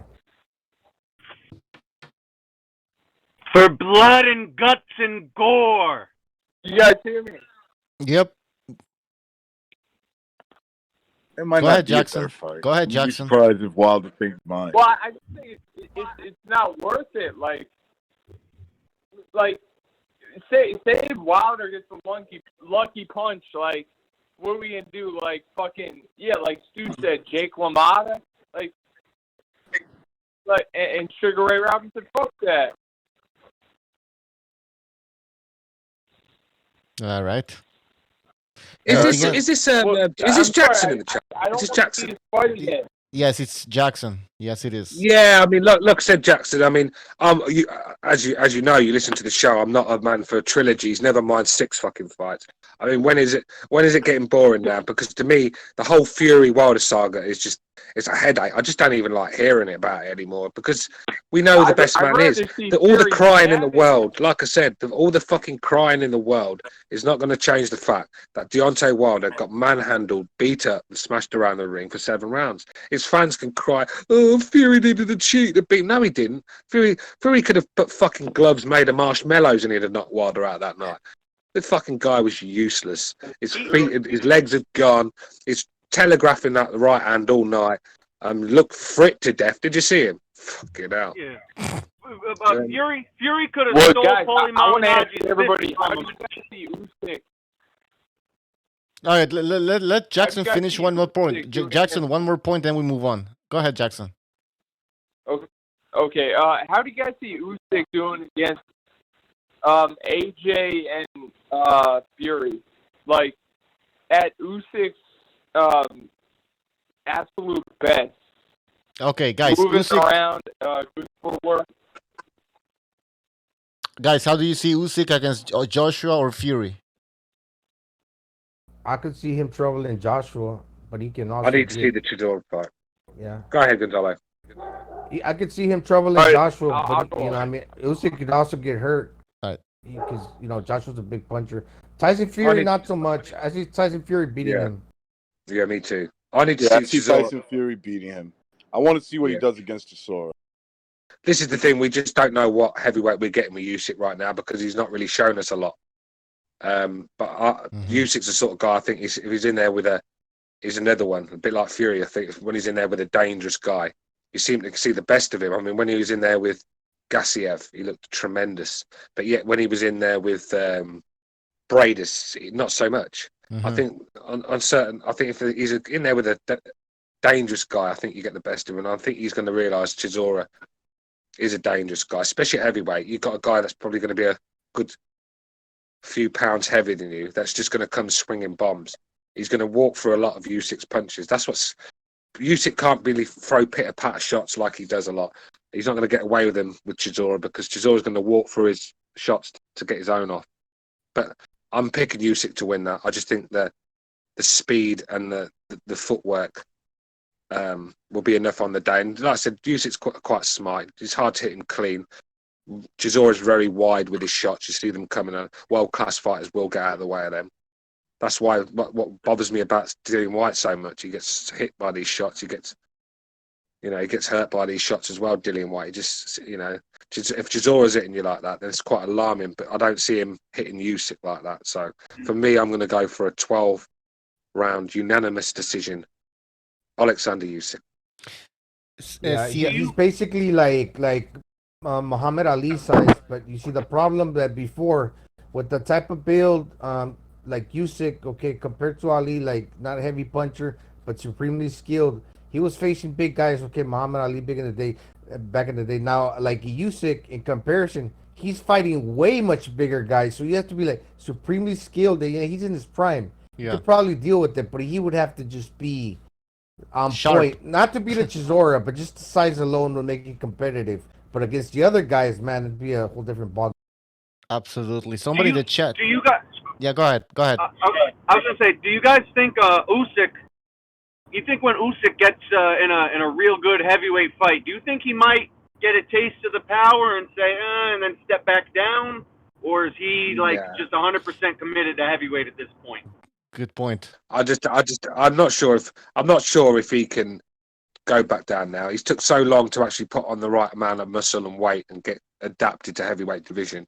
What is the point of going down? And let's be real, the cruiserweight division, he's cleaned it up already. It's just not looking that division it used to look. You've got Gassiev, I think that's moved up as well. There's no really one there. Who's going to fight fucking Dorticus again? I mean, come on. he would You know, retire. He would look, retire. Look, Usyk's in it now. Look, Usyk's won all the accolades. Usyk's there to win world titles now, and the heavyweight title is the most prestige belt in boxing, and that's what he wants. But like I said, he's got his work seriously cut out, because for me, he don't beat Fury. I just can't see him beating Fury in any. I just don't see it. But I see him troubling the other guys.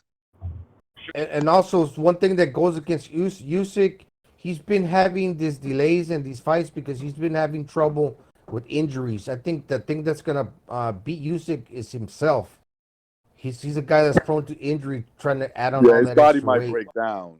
His body might break down with moving up in weight and fighting bigger guys. But like you guys said, I think he troubles all the other guys. I think the one that beats him is Fury. Hey guys, in the chat, Claudio Monreal in the chat is saying Usyk might have to follow Holyfield's footsteps and juice up. Yeah.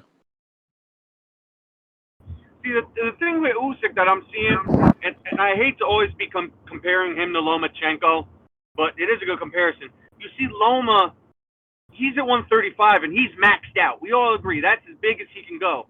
Well, for Usyk, it's like, okay, the biggest you can go happens to be the unlimited weight division. So he, at his biggest size, he's going to be fighting potentially fucking monsters. He can get truly outsized, whereas Lomachenko, he doesn't have to fight a Regis Prograis, Josh Taylor.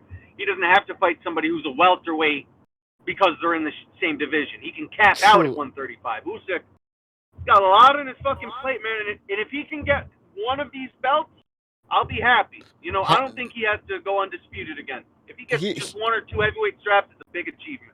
Here's the thing with the He's got heavyweight a lot on division. his Can I plate. just say Sorry, just Vito. quickly? When you move to the heavyweight division, of course, it's a weird division because you can have great weight disparities between some boxers. But here's the thing, though: Usyk will always have the speed advantage and the mobility advantage, if I could call it that, movement advantage. Which is the difference between, let's say, Lomachenko fighting a welterweight, because Lomachenko could fight a welterweight who's a guy who's bigger, but also who has a lot of speed. But in the heavyweight division, at some point, you really start to lose a lot of things when you get really big, right? Coordination, like just movement overall, and obviously speed. So Usyk will always have a lot of advantages against these big guys. Yeah, it's Exactly just what I what wanted to say. what happens when he gets caught clean. That's what I need to know, because I've not seen the 17 stone man hit Usyk on the chin yet. So that's a good But this question. is the thing about the heavyweight division. I mean, you just don't know what's going to happen. Like I said, one shot can change a lot of things. When you're dealing with those kind of big men, they can change the fight with one punch. This is what I'm saying. So it's so much easier to predict fighters in the lower divisions and fighters who are going to reign. You can go to a division, think, yeah, he's the best guy. He could beat them all. But in the heavyweight division, it's just not. Even Fury could get caught with a big shot and it's over. Do you know what I mean? Anyone could get fucking beat there. And that's why it's hard to predict fights at heavyweight. How surprised would you guys be if Chisora knocked Usyk down? At least knocked Usyk down. because I he wouldn't be had that his Wouldn't be surprised. surprised. No, to Tom. He looked great. I thought he made yeah, a good not that counter. surprised at all, man. Not if he hits Usyk with that Uh, shot he hit to Cam with, he's going. Usyk will be asleep. Spilka. Remember how So, he knocked him out? Holy shit. yeah, exactly. I mean, let's be real. He was fucking rocking Dillian White to his boots as well. And Dillian White, like I said, he's Big guy. tough as old boots as well. Yeah, Yeah. look, Chisora could be to Usyk to what the guy that fought Lomachenko, the Mexican guy. What's his name? Can't remember. Salido. That You beat him. forgot a Mexican? Salido. Salido, yeah. Yeah, Orlando Salido. Orlando Salido was rough and tumble. He was a guy with a lot of losses. Look, Chisora got 9 losses as well, and he's one of them cagey guys that's been around, and he's big and like he pressures. So that could be to Usyk to what Orlando Salido was to Lomachenko. Interesting. Rough and tumble guy. Great point. Great Great point. comparison. People in the chat. Yeah. Go ahead. No, Hey, just I was people. gonna say, Chisora probably knows the kind of lessons. Like you brought up Salido. The things that Salido knows are things that a boxer only knows if he takes a few losses at least. I think. When guys take losses, it kind of makes them have to learn a few little tricks. So Chisora could be a dangerous guy. Those fucking what's he got? 8, 9 losses on his record. That could be scarier than the wins. He ain't got nothing to lose. Smarty Jones in the chat. Smarty Jones in the chat. What have you seen from Usyk to be so confident that he's going to beat everyone then at heavyweight? Because you have the answers apparently. Apparently, us lot don't watch enough of his fights to understand what Usyk's about. I mean, I've watched nearly every one of them, but if that's not enough, I mean, What's he saying? I don't know what to tell you. What's he saying? He's saying he's getting mad at saying we don't watch Usyk fights and stuff because we're not really we don't know what we're talking about. He's Oh. more skilled than Fury and all of them and all. But we didn't say he wasn't more skilled. Skills go out the window when you get a 17-stone man hit you on the fucking button. I don't care how flashy he looks. I don't care how slick the jab is. When you get 17 stone hit you on the chin, it's night. So this is the questions I'm asking, and this is a question that anyone that knows boxing should be asking. But who in their damn mind's going to think that Usyk can just go into the heavyweight division and clean up like he did against cruiserweight? If you think that, you're the fucking one out of your mind. Well, we're talking about his chin. We're talking about his chin over here, people. If you just got into the conversation, maybe you didn't get the whole gist of it, but we're talking about Usyk's chin in the heavyweight division. You're saying it, look, Smarty. Look, you're trying to talk about Usyk like he's some fucking some killer at heavyweight. That's the way you're going on about his skills. Yeah, he's got nowhere near much better technique than Fury. Look, I don't care about technique. I care about wins. And right now, he hasn't got a win at heavyweight. When he beats someone good, if he beats Chisora in style, I'll look again. But right now, he hasn't got more technique than Fury. Because that's a real test, right? Stu? I don't Usyk- think he's got. I think he's a skilled fighter. He's a different sort of fighter, but I just don't think the technique is not as good as Fury's. I just don't think. He could have technique to par, but Fury's just so much bigger that look, Usyk's technique. Okay, he don't have the power necessarily to shake a 275-pound man like that. So yeah, Fury's gonna answer back with his own boxing, but we got to think he's 5-6 inches taller and longer than him. I mean, no one mentioned heavyweight, Smart. What the fuck are you on about then? We're talking about heavyweight. What are you talking about? You just mentioned Fury's name, but then you're saying no one. Look, you got called out, brother. You got called out. This is the thing. If you're going to come on here, talk nonsense, you'll get called out, just like Lisa did earlier. Lisa thought because she was a female, she's going to get a pass. No, not here, mate. She got bitch slapped and sent out of here as well. Oh boy, dude, there's a huge size advantage for Fury. Like, you guys got to keep that in mind. And he's boxing. And we just saw. And by the way, we had this discussion way back, right, between talking about Usyk and Fury, how that match go. But now we know Fury has power because a lot of people were saying, "Oh, he's pillow-fisted." So come on, man. If you don't think that Tyson Fury can fucking hurt Usyk, I don't know what to tell you, man. Yeah, first of all, the Are guy's you 6 crazy? inches taller. He's about 50 to 60 pounds heavier, and he's got about 7 inches in arm reach over. What the fuck are you guys talking about? He should be the favorite to beat Usyk. I mean, I don't know. Absolutely. I don't know what Absolutely. world you guys come from. And I mean, look, if we want to talk about skills and speed and everything, that's all well and great. But you could talk to Meldrick Taylor about what happened, and we can also say Fury. I mean, power not being there, whatever. Look, after 6 or 7 rounds, him leaning on you and sapping all that energy out of you, he don't have to hit you that hard to hurt you. Yeah. So that's the thing. His size really does play. It's not just, oh, he's got height, he's got reach. You know, when you can impose your body on somebody and take away the energy like that. I mean, you saw what he did to Wilder. He was leaning on him the whole fucking fight. It takes a lot of skill. People don't underestimate the skill it takes to walk Wilder backwards and bully him and avoid the right hand all night. The fucking skills it takes to do that. There's not many fight. I tell you what, mate. This is what worries me about Joshua. Joshua cleans Wilder out if he gets on top of him and catches him earlier. But Wilder, mate, he lands that shot on Joshua. Joshua hasn't got the head movement or the defensive skills to avoid that shot, I don't think. And that's what worries me. That's why it's a 50-50 fight for me. It's whoever lands first with that one. But oh yeah, especially if you get on that back foot like you did, you have to pressure Wilder. We've seen that. Yeah. See, like I said, I just with Joshua, because I've seen the way he defends himself, the way he reacts when people are throwing shots at him. It's not for me at all. And I think a smart fighter. I mean, Klitschko showed a bit of class when he dropped him at Wembley Stadium, when he sort of like he went to throw the left hook, didn't he? But to follow through with the right hand straight away instead, sort of thing, and like tricked him. Joshua was all covered up with his fucking eyes closed, waiting for the left hook, and the right hand went straight down the pipe and nearly took his fucking head off. So you can set your punches up with Joshua. That's my point. A smart fighter will set his punches up and catch Joshua. Andy Ruiz just didn't set his punches up all night. Just strolling forward with his gut in the air, swinging haymakers, trying to land, and never going to work.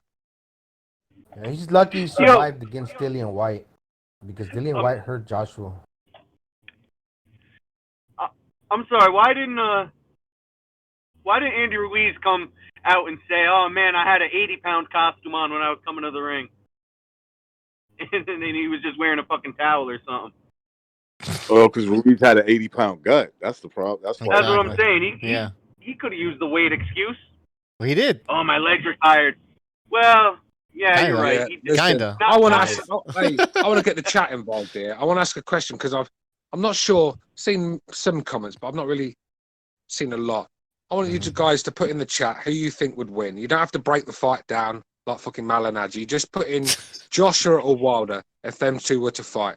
Who you still got after the performance you've seen from the last 2 fights? So, hey, I'm gonna answer that. I've always said AJ still. I'll read them. I'll read them out. Hang on. Yeah. Let me ask the panel first. Butcher, you tell me first while I'm waiting for the chat. Go ahead. I was going to answer your question. Like, listen, I've always said that Joshua had a good chance of knocking out Wilder. Even after Joshua lost against Ruiz, I always kept saying, listen, Joshua can knock out Deontay Wilder. But people, because Joshua lost, you did. All of a sudden he was a I think you could, like I said, I don't think Butcher would pick Wilder to beat fucking Spilker again. So. I got AJ. I got AJ. He hates Wilder. But listen, that's a 50-50 fight for me. A very hard one to break down. I'll recognize you go next. Yeah, I got AJ. 50-50 fight. I think he could do more things. Granted, Wilder could knock him out. There's no doubt about that. But I would say AJ beats him. 25%. Gonzalo, I'm just going to read Gonzalo. Let me just read the chat quickly before it disappears, and then I'll get to you. Right, let's have a look. Just hang on. We've got the Fight Scout says Wilder. Bay Area Boxing says Joshua. AA says Joshua. The Tone says Joshua.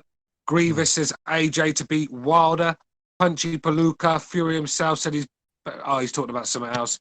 Fuck Fury. Black Lomachenko says still got AJ. Claudio Monreal says Joshua. Jonathan Morrison is laughing out loud about something. Steven Schneider says Joshua.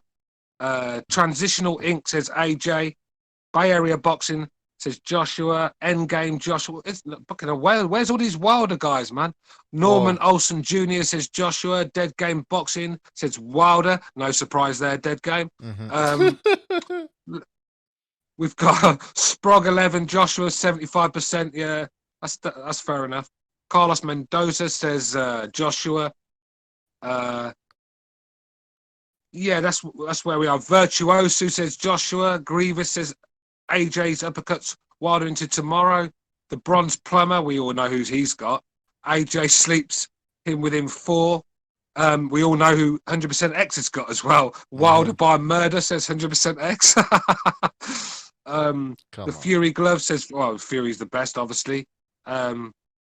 Smarty Jones says Fury kills AJ. Roadman says Wilder kills Gay J. Chris Gonzalez says AJ.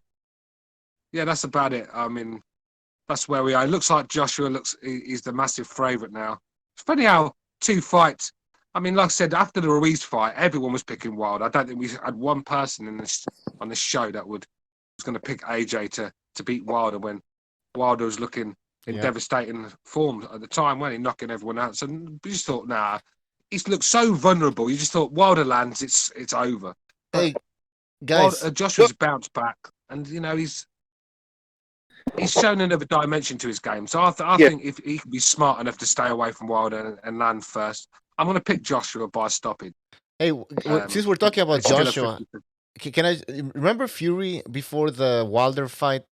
Both fights actually. Before he always talked shit about Anthony Joshua. Fury kept saying that Wilder was the most dangerous boxer and how he respected him because he. Do you actually believe that Fury believes that shit? Fury doesn't believe anything he says half the time. He's a troll. Tyson Fury is the biggest troll in boxing. He's a fucking troll. Don't believe anything he says, but he's I agree with. I love the guy. Hey, listen, I love the fucking guy because it's harmless trolling. It's not trolling like these LDBC clowns where they're trolling with this Glovegate shit and Fury being a cheat and everything else, just like crybaby bitches. That's taking it to a new level, sort of thing. But I just want to get Gonzalo in quickly. Gonzalo, break it down for me, brother. And then me. I think AJ catches him first. Yep. And you know they both have heart, and Joshua has been able to get off the canvas like he did against Klitschko, like he did against Ruiz. He went down against Ruiz four times, but he was up. Ultimately, the referee stopped it. And I think just on skill alone, but I wouldn't go on the back foot if I was Joshua. I would pressure Wilder and try to catch him. You got 2 hands. You got the left and the right that you punch hard with. Deontay Wilder. The thing is, like I said, the thing is, you're right, Gonzalo. You've got to push Wilder back. You can't be on the back foot with Wilder because, like I said, it's just dangerous game to play. You've got to push him back because he's useless going backwards. Let's be real. He's not a counter puncher. He can't get the leverage on his right hand when he's going backwards. He needs to lunge in with the, he just doesn't fight well on the back foot. So why not push him back? Obviously, you're going to take chances. You've got to take chances to win any fight these days, especially at heavyweight. But can Joshua be smart enough to avoid that right hand? It's very little head movement coming from Joshua. He's got that typical European guard that he just holds up in front of him. Easy to hit to the body. And Wilder's the sort of guy that could punch through that guard. It's not a solid guard. It's not a fucking Arthur Abraham guard we're talking about here, is it? This is a guard that you can punch through. And that's just my worry, man. It's still a 50-50 fight for me. But after the confidence of Wilder's looks completely shot to pieces, where Joshua's, he's redeemed himself. So I'm going to have to... You go by the last performance, don't you? So for me, Joshua...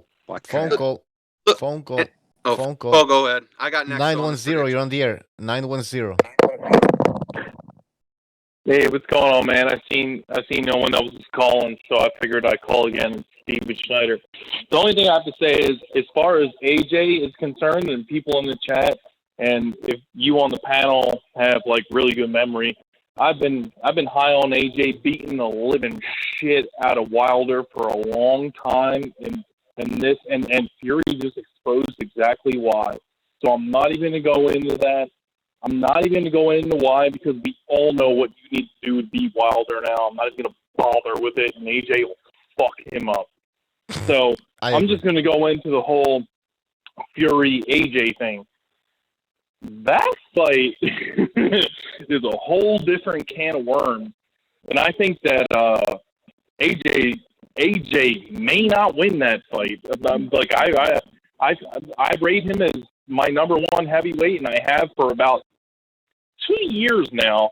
But after that performance, and now that Fury's back, man, I think he's gonna have a real hard time. But I think that's the most 50-50, and I know a lot of people think that he's gonna school him. Yeah, AJ's robotic. Yeah, AJ's this, that, and the other thing. But he showed the ability to adapt, change his style, stick to a game plan, and at times when Ruiz did actually get inside, give him a little body shot and come up top, like, you know, a little like left liver, and you come up top with the left hook, and then you throw a hard right. Like he fucking knew it was coming. Like he just like his game plan was so strong, and he knew it. I don't know, man. I think that's a way more 50-50 fight than Fury Wilder ever was. But anyway, I'll get off because unless you have another call. But what is your thoughts on that? We'd just like to get back at you with this one because you made a few good points, and it's obviously the fight that I want to watch. But I look at how Joshua beats Fury, and I struggle to find a way. I see how a 40-year-old Klitschko was tagging him at mid-range, quite comfortably, hurting him, rocking him to his boots. Just didn't have the tank. Fury can fight 24 rounds. Honestly, you think I'm joking? I've never seen. All right, he gasses now and again, but Fury. I mean, even in the Wallin fight, still throwing bombs in the 12th. A guy that looks in that shape, you think he'd blow after a couple, but he doesn't. He conserves energy well, and I just think Joshua's just going to get pieced up from the outside. I don't think Fury's going to be stupid like he did with Wilder. I don't believe Fury's going to fight like he did against Wilder. He's going to mix it up. He's going to have to pick his moments to get inside Joshua, because Joshua's quite dangerous himself when he's throwing them shots at mid-range. But I think he's going to pick Joshua apart. And I think this, like I said, leaning on Joshua, mauling him, roughing him up, taking his tank from him. I think it's going to be very similar to what we saw with Wilder. But I just think that Fury's going to have to eat a few more shots, because Joshua's technically much better than Wilder, and he's going to land shots. But if Wilder can't land, if Wilder can't knock out Fury when he lands his best shot, is Joshua going to do it? I mean, Joshua's going to have to hit him with 3 or 4 clean shots to get him out of there, I think. And hard thing to do, man. Yeah, my thing is, when I think of Joshua, I try to wonder what is his specialty. Because you look at like Vladimir Klitschko, he had the jab and grab. Wilder, you had the big fucking right hand. Fury has a really well-rounded toolkit, but his specialty, I think, that herky-jerky outside, he has other things he can do, but that's his forte a little bit. When I think of Joshua, I mean, he's good. He's well-rounded. He's got the good basics, but he doesn't have like a one signature thing that he does. He's an accurate puncher. I mean, the thing is, if he fought quite scared against Ruiz, that tells me he's still very short of confidence. I mean, it was a good game plan and it worked on the night, but it's not going to get him by for much longer. And he's not going to be able to look how easy Ruiz is to box on the outside. It's just easy work, man. And Fury's not going to be. He's going to be a different animal altogether. And the thing with Fury, because he's very unorthodox, and he can switch southpaw, he can fight on the back foot, he can sit in the pocket and trade. He just does everything. And I think that's just going to be too much for Joshua. He's going to have just too much to handle on the night, I think. And Joshua's all right when he knows someone's strolling forward with their hand up and their gut in the air, like Andy Ruiz. But I think different kettle of fish when you've got a guy with a slick jab who's got good head movements, who feints constantly. Hard night's work for Joshua. Well, I heard Gonzalo answered my question. He said that AJ is a very accurate puncher. I want you guys to... He's got good technique. He's got good technique and form when he throws his punches. He throws very, for the lack of a better word, but very beautiful shots. A very good uppercut, a very good right hand. Okay, punch maybe technique. Not. All right. Yeah, punch technique. Maybe a little too robotic, which he's improved, but we don't know how much. When throwing them on a consistent basis, but on one shot, single shots, or 1-2 shot combinations, he can throw good shots utilizing good form. Yes, uppercut, upper hook, straight right hand. And that's why I think that's why I see him beating Wilder. That was the question. I don't think I gave my prediction, but everybody put their 2 cents in, and Wilder's confidence is trashed right now, I'm sure. Yep. We got to see how he bounces back. But I think even like how when AJ lost the fight to Ruiz, he lost it. It was a bad loss, yeah, but there was a way for him to come back. He had the right attitude. Attitude, attitude, but also the fight too. People said, okay, it was a little bit of a freak thing. Oh, you can see the glitch. He can make adjustments, and he could figure something out. Whereas Wilder, there's no way he's gonna fucking beat Fury. I'm gonna tell you something now, right? Bad. I don't care what Eddie Hearn says. I don't care what Eddie Hearn says. He's not ready to put AJ in there with Fury right now. Absolutely, he might talk a good game, but he's not stupid. He knows the sport. Oh, he's hoping. You know what he's hoping for, right? Wilder to beat him in the rematch. The third fight and beats him. Yeah, I think that's what he's hoping because he picked Wilder to win the second, didn't he? Because Wilder would be easier to beat. An easier task to win. Yeah, I think AJ can beat Wilder. Yeah, I think he can. But with Fury, I just think it's a puzzle. I just don't think he can put together. And look, the thing with Eddie Hearn, he's just got Joshua's belts back. He's not stupid. Joshua is lacking confidence. We saw it in the last fight. That was a guy that just he lost his aura, lost that invincibility about himself where he used to stroll forward with a bit of cockiness, landing bombs and getting people out. That gone. It was like a real scared fighter in there. And that alarms me because when you're going in there with Fury, who is, look how he is before a fight, sitting on there, chilling on the sofa. It's another day at the office. Nothing bothers that dude, man. Nothing bothers that dude. Even Anthony Yard said, he goes, I look up to Fury on how he deals with big occasions. He goes, and that is such a good thing to have in a box. You don't realise how important that is, how much energy that saves. Joshua, he's becoming quite jitterish lately, nervous. He's put too much pressure on himself. Eddie Hearn's put too much pressure on him, and I think he's starting to crack. I do believe that, and I think it showed in the Ruiz first fight and the Ruiz second fight. It was all about getting them belts back, but the pressure on him, I think it took its toll as well. And he could have done way more damage. I think, recognise. I think he needs a good win to get a bit of confidence. And I think the Pulev win. I think he's got to go in there. He's got to dominate Pulev.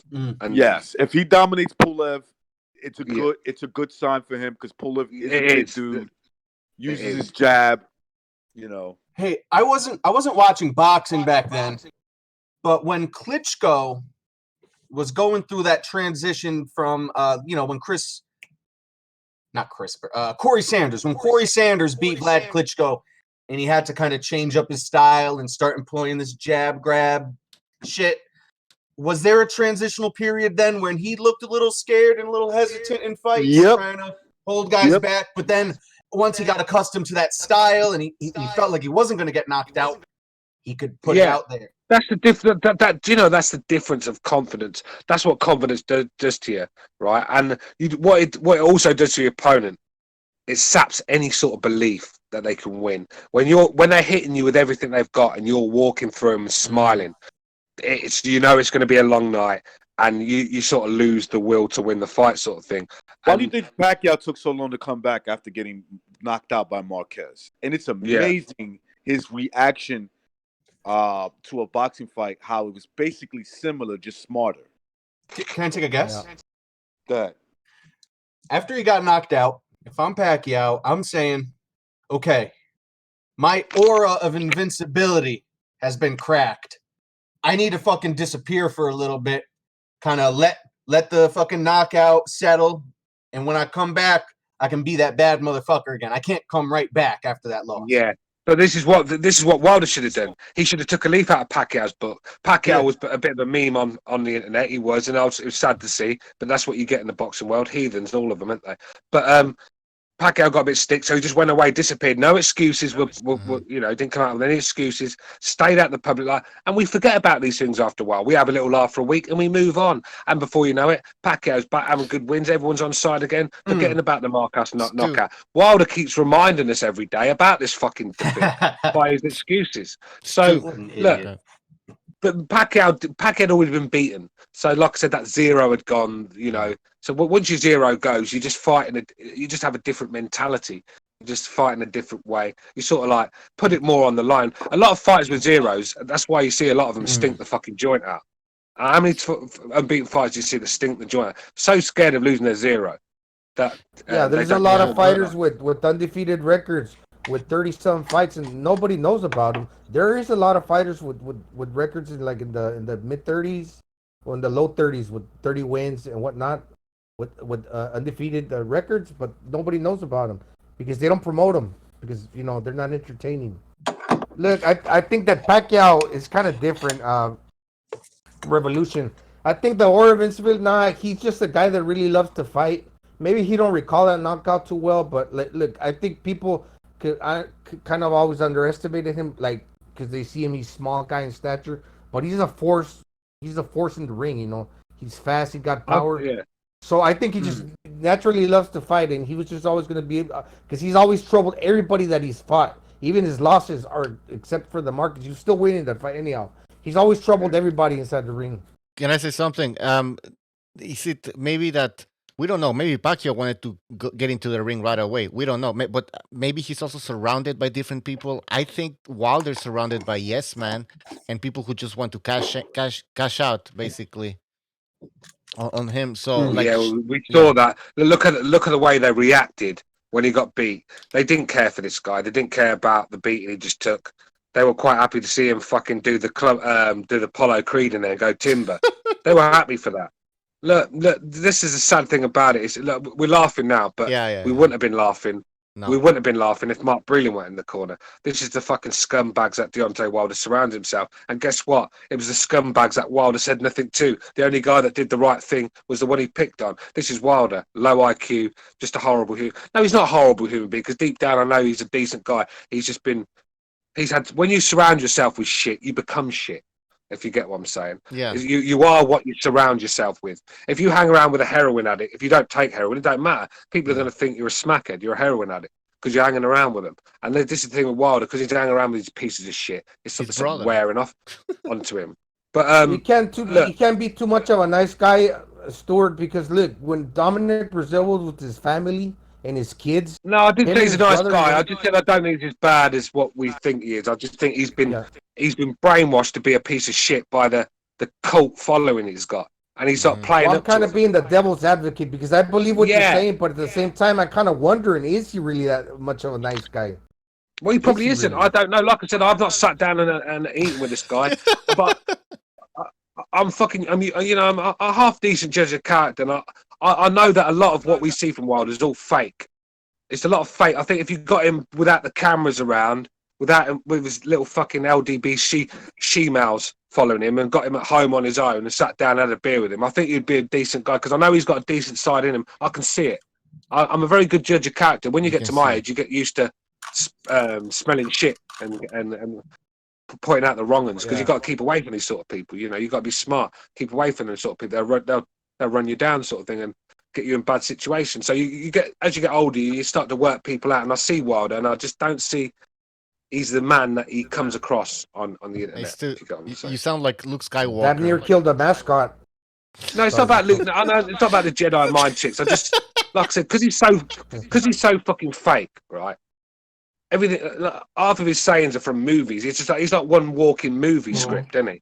Yeah. I mean, he's just fake. He's like a big kid, and I think he's just playing up. I mean, that suit was some.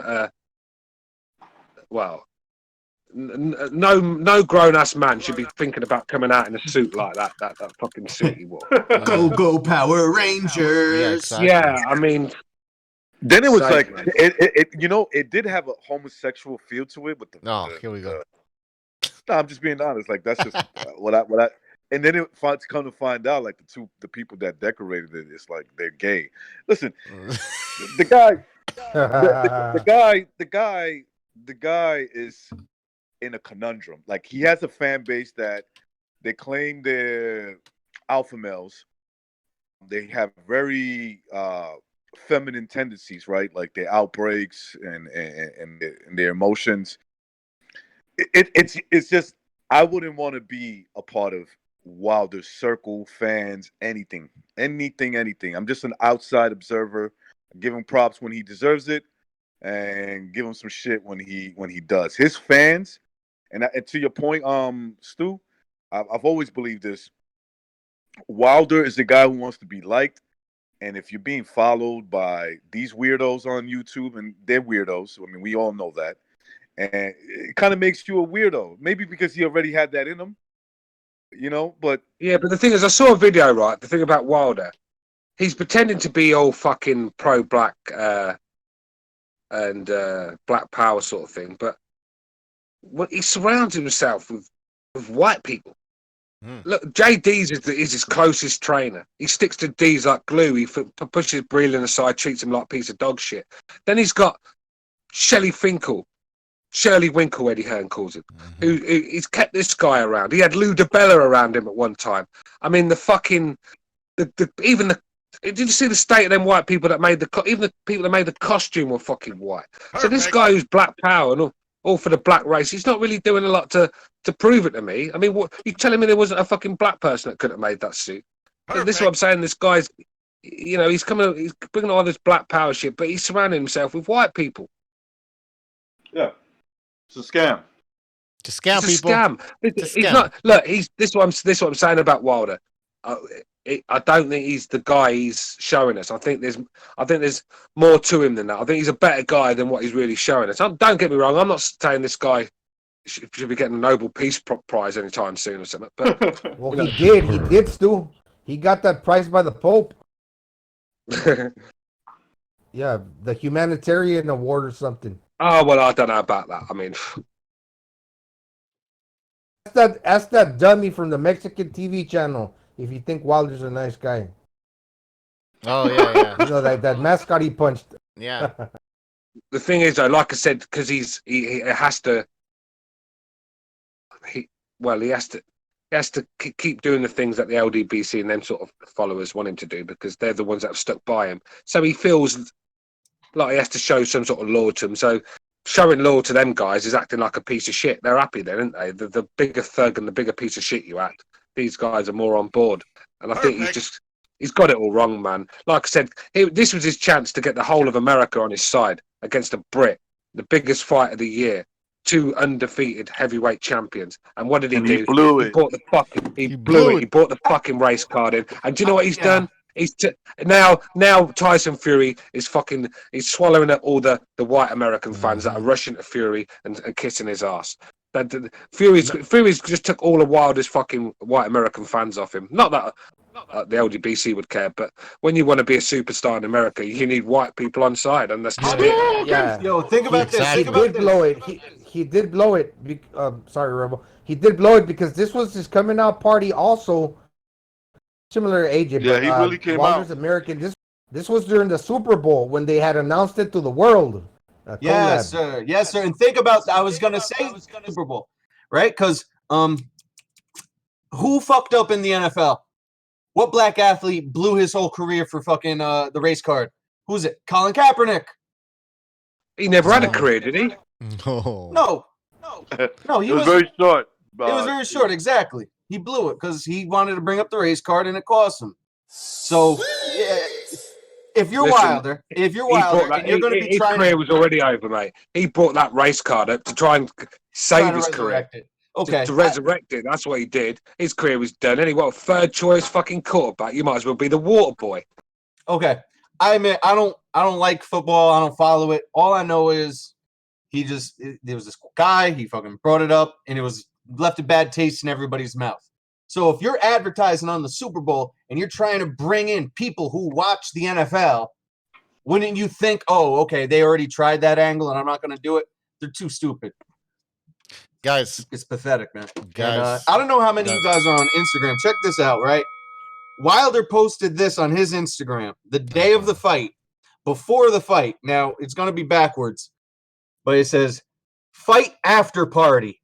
hosted by Deontay Wilder. Oh yeah. So somewhere there was at some fucking club, Wilder was expecting to be there with a fucking belt, being like, "Yeah, I'd knock that gypsy boy out." Yeah. I wonder what the fucking club was like that night. Yeah, with the shirts already made, like the Super Bowl, you know, when, like, they print out for like the winner that didn't win. Little starving African kids wearing Wilder champion shirts. Hey, when did you ever see Wilder's fucking group or Wilder himself step up to Fury's in a hotel and in front of his wife and stuff? Do you think any of them would have the balls? Do you think any of them would step up to Tyson Fury when he was with Paris? Come on, man. Oh my God, I don't even want to imagine that, dude. Hey, listen. I've always said, man, you'd be in a fucking river, dog. You'd be with pigs. Mate. Where was Marcellus in the build-up to this second fight? By the way, he had a lot to say in the first one. Nowhere to be seen in the second. It was like Minnie Mouse. Smacked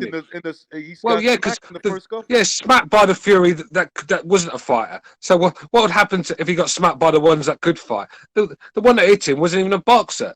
Just one of the brothers, man. Look, they'd never do what they did to Brazil. Never in a million years. Wilder looked shook to his boots, man. Wilder looked scared. Honestly, I never thought I'd say it. Because I said Wilder don't come across the sort of guy who'd be scared to me. But he showed fear. And looking at his eyes in the fourth round, it's like Freddy Krueger had fucking turned up. I mean, he looked scared. I'm trying to do the face right now. All right, guys, we're gonna have to end the show. All right, it's been 4 hours or some shit. We gotta go, and I'm starving. So, people, I want to thank you. Gotta go. All right, guys. Love you. Everybody, I don't love you. Get the hell out of here, people. Go home. We gotta go home. Go home. I'm gonna leave BDA headquarters now. It's like I'll tell you what, if we had a fucking orphanage, mate, these lot would be full up with these lot, wouldn't it? They'd stay with us forever if they could. They love the BDA, but without you guys, man, we couldn't do it. We wouldn't be doing it. So thanks for supporting us, even though a lot of you are fucking clowns. I do appreciate you being here and supporting us because you do help BDA with his Bible studies and Butcho with his alcohol problem. You know, he has to fund the drinking somehow. So.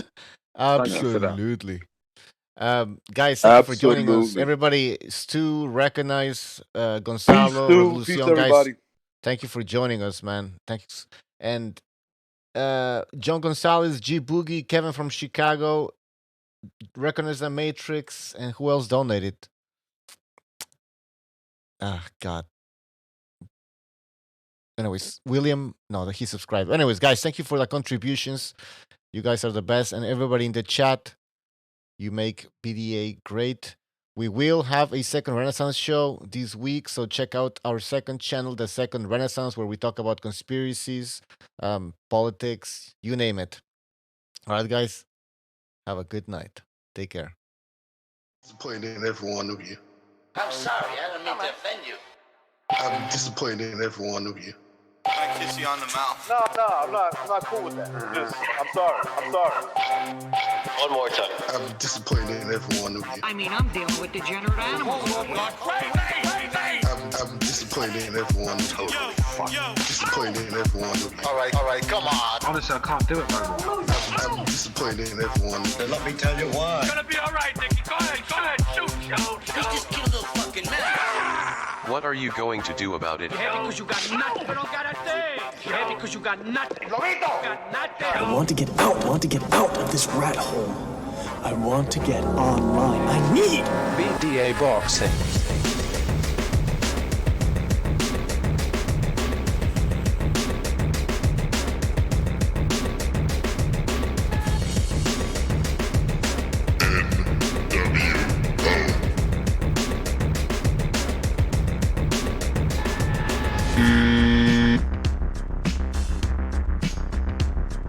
Let me tell you something, Pandeo. You damn right, I'll take every one of you sorry pieces of trash on. Dude, you're okay. This one, real fucking ugly.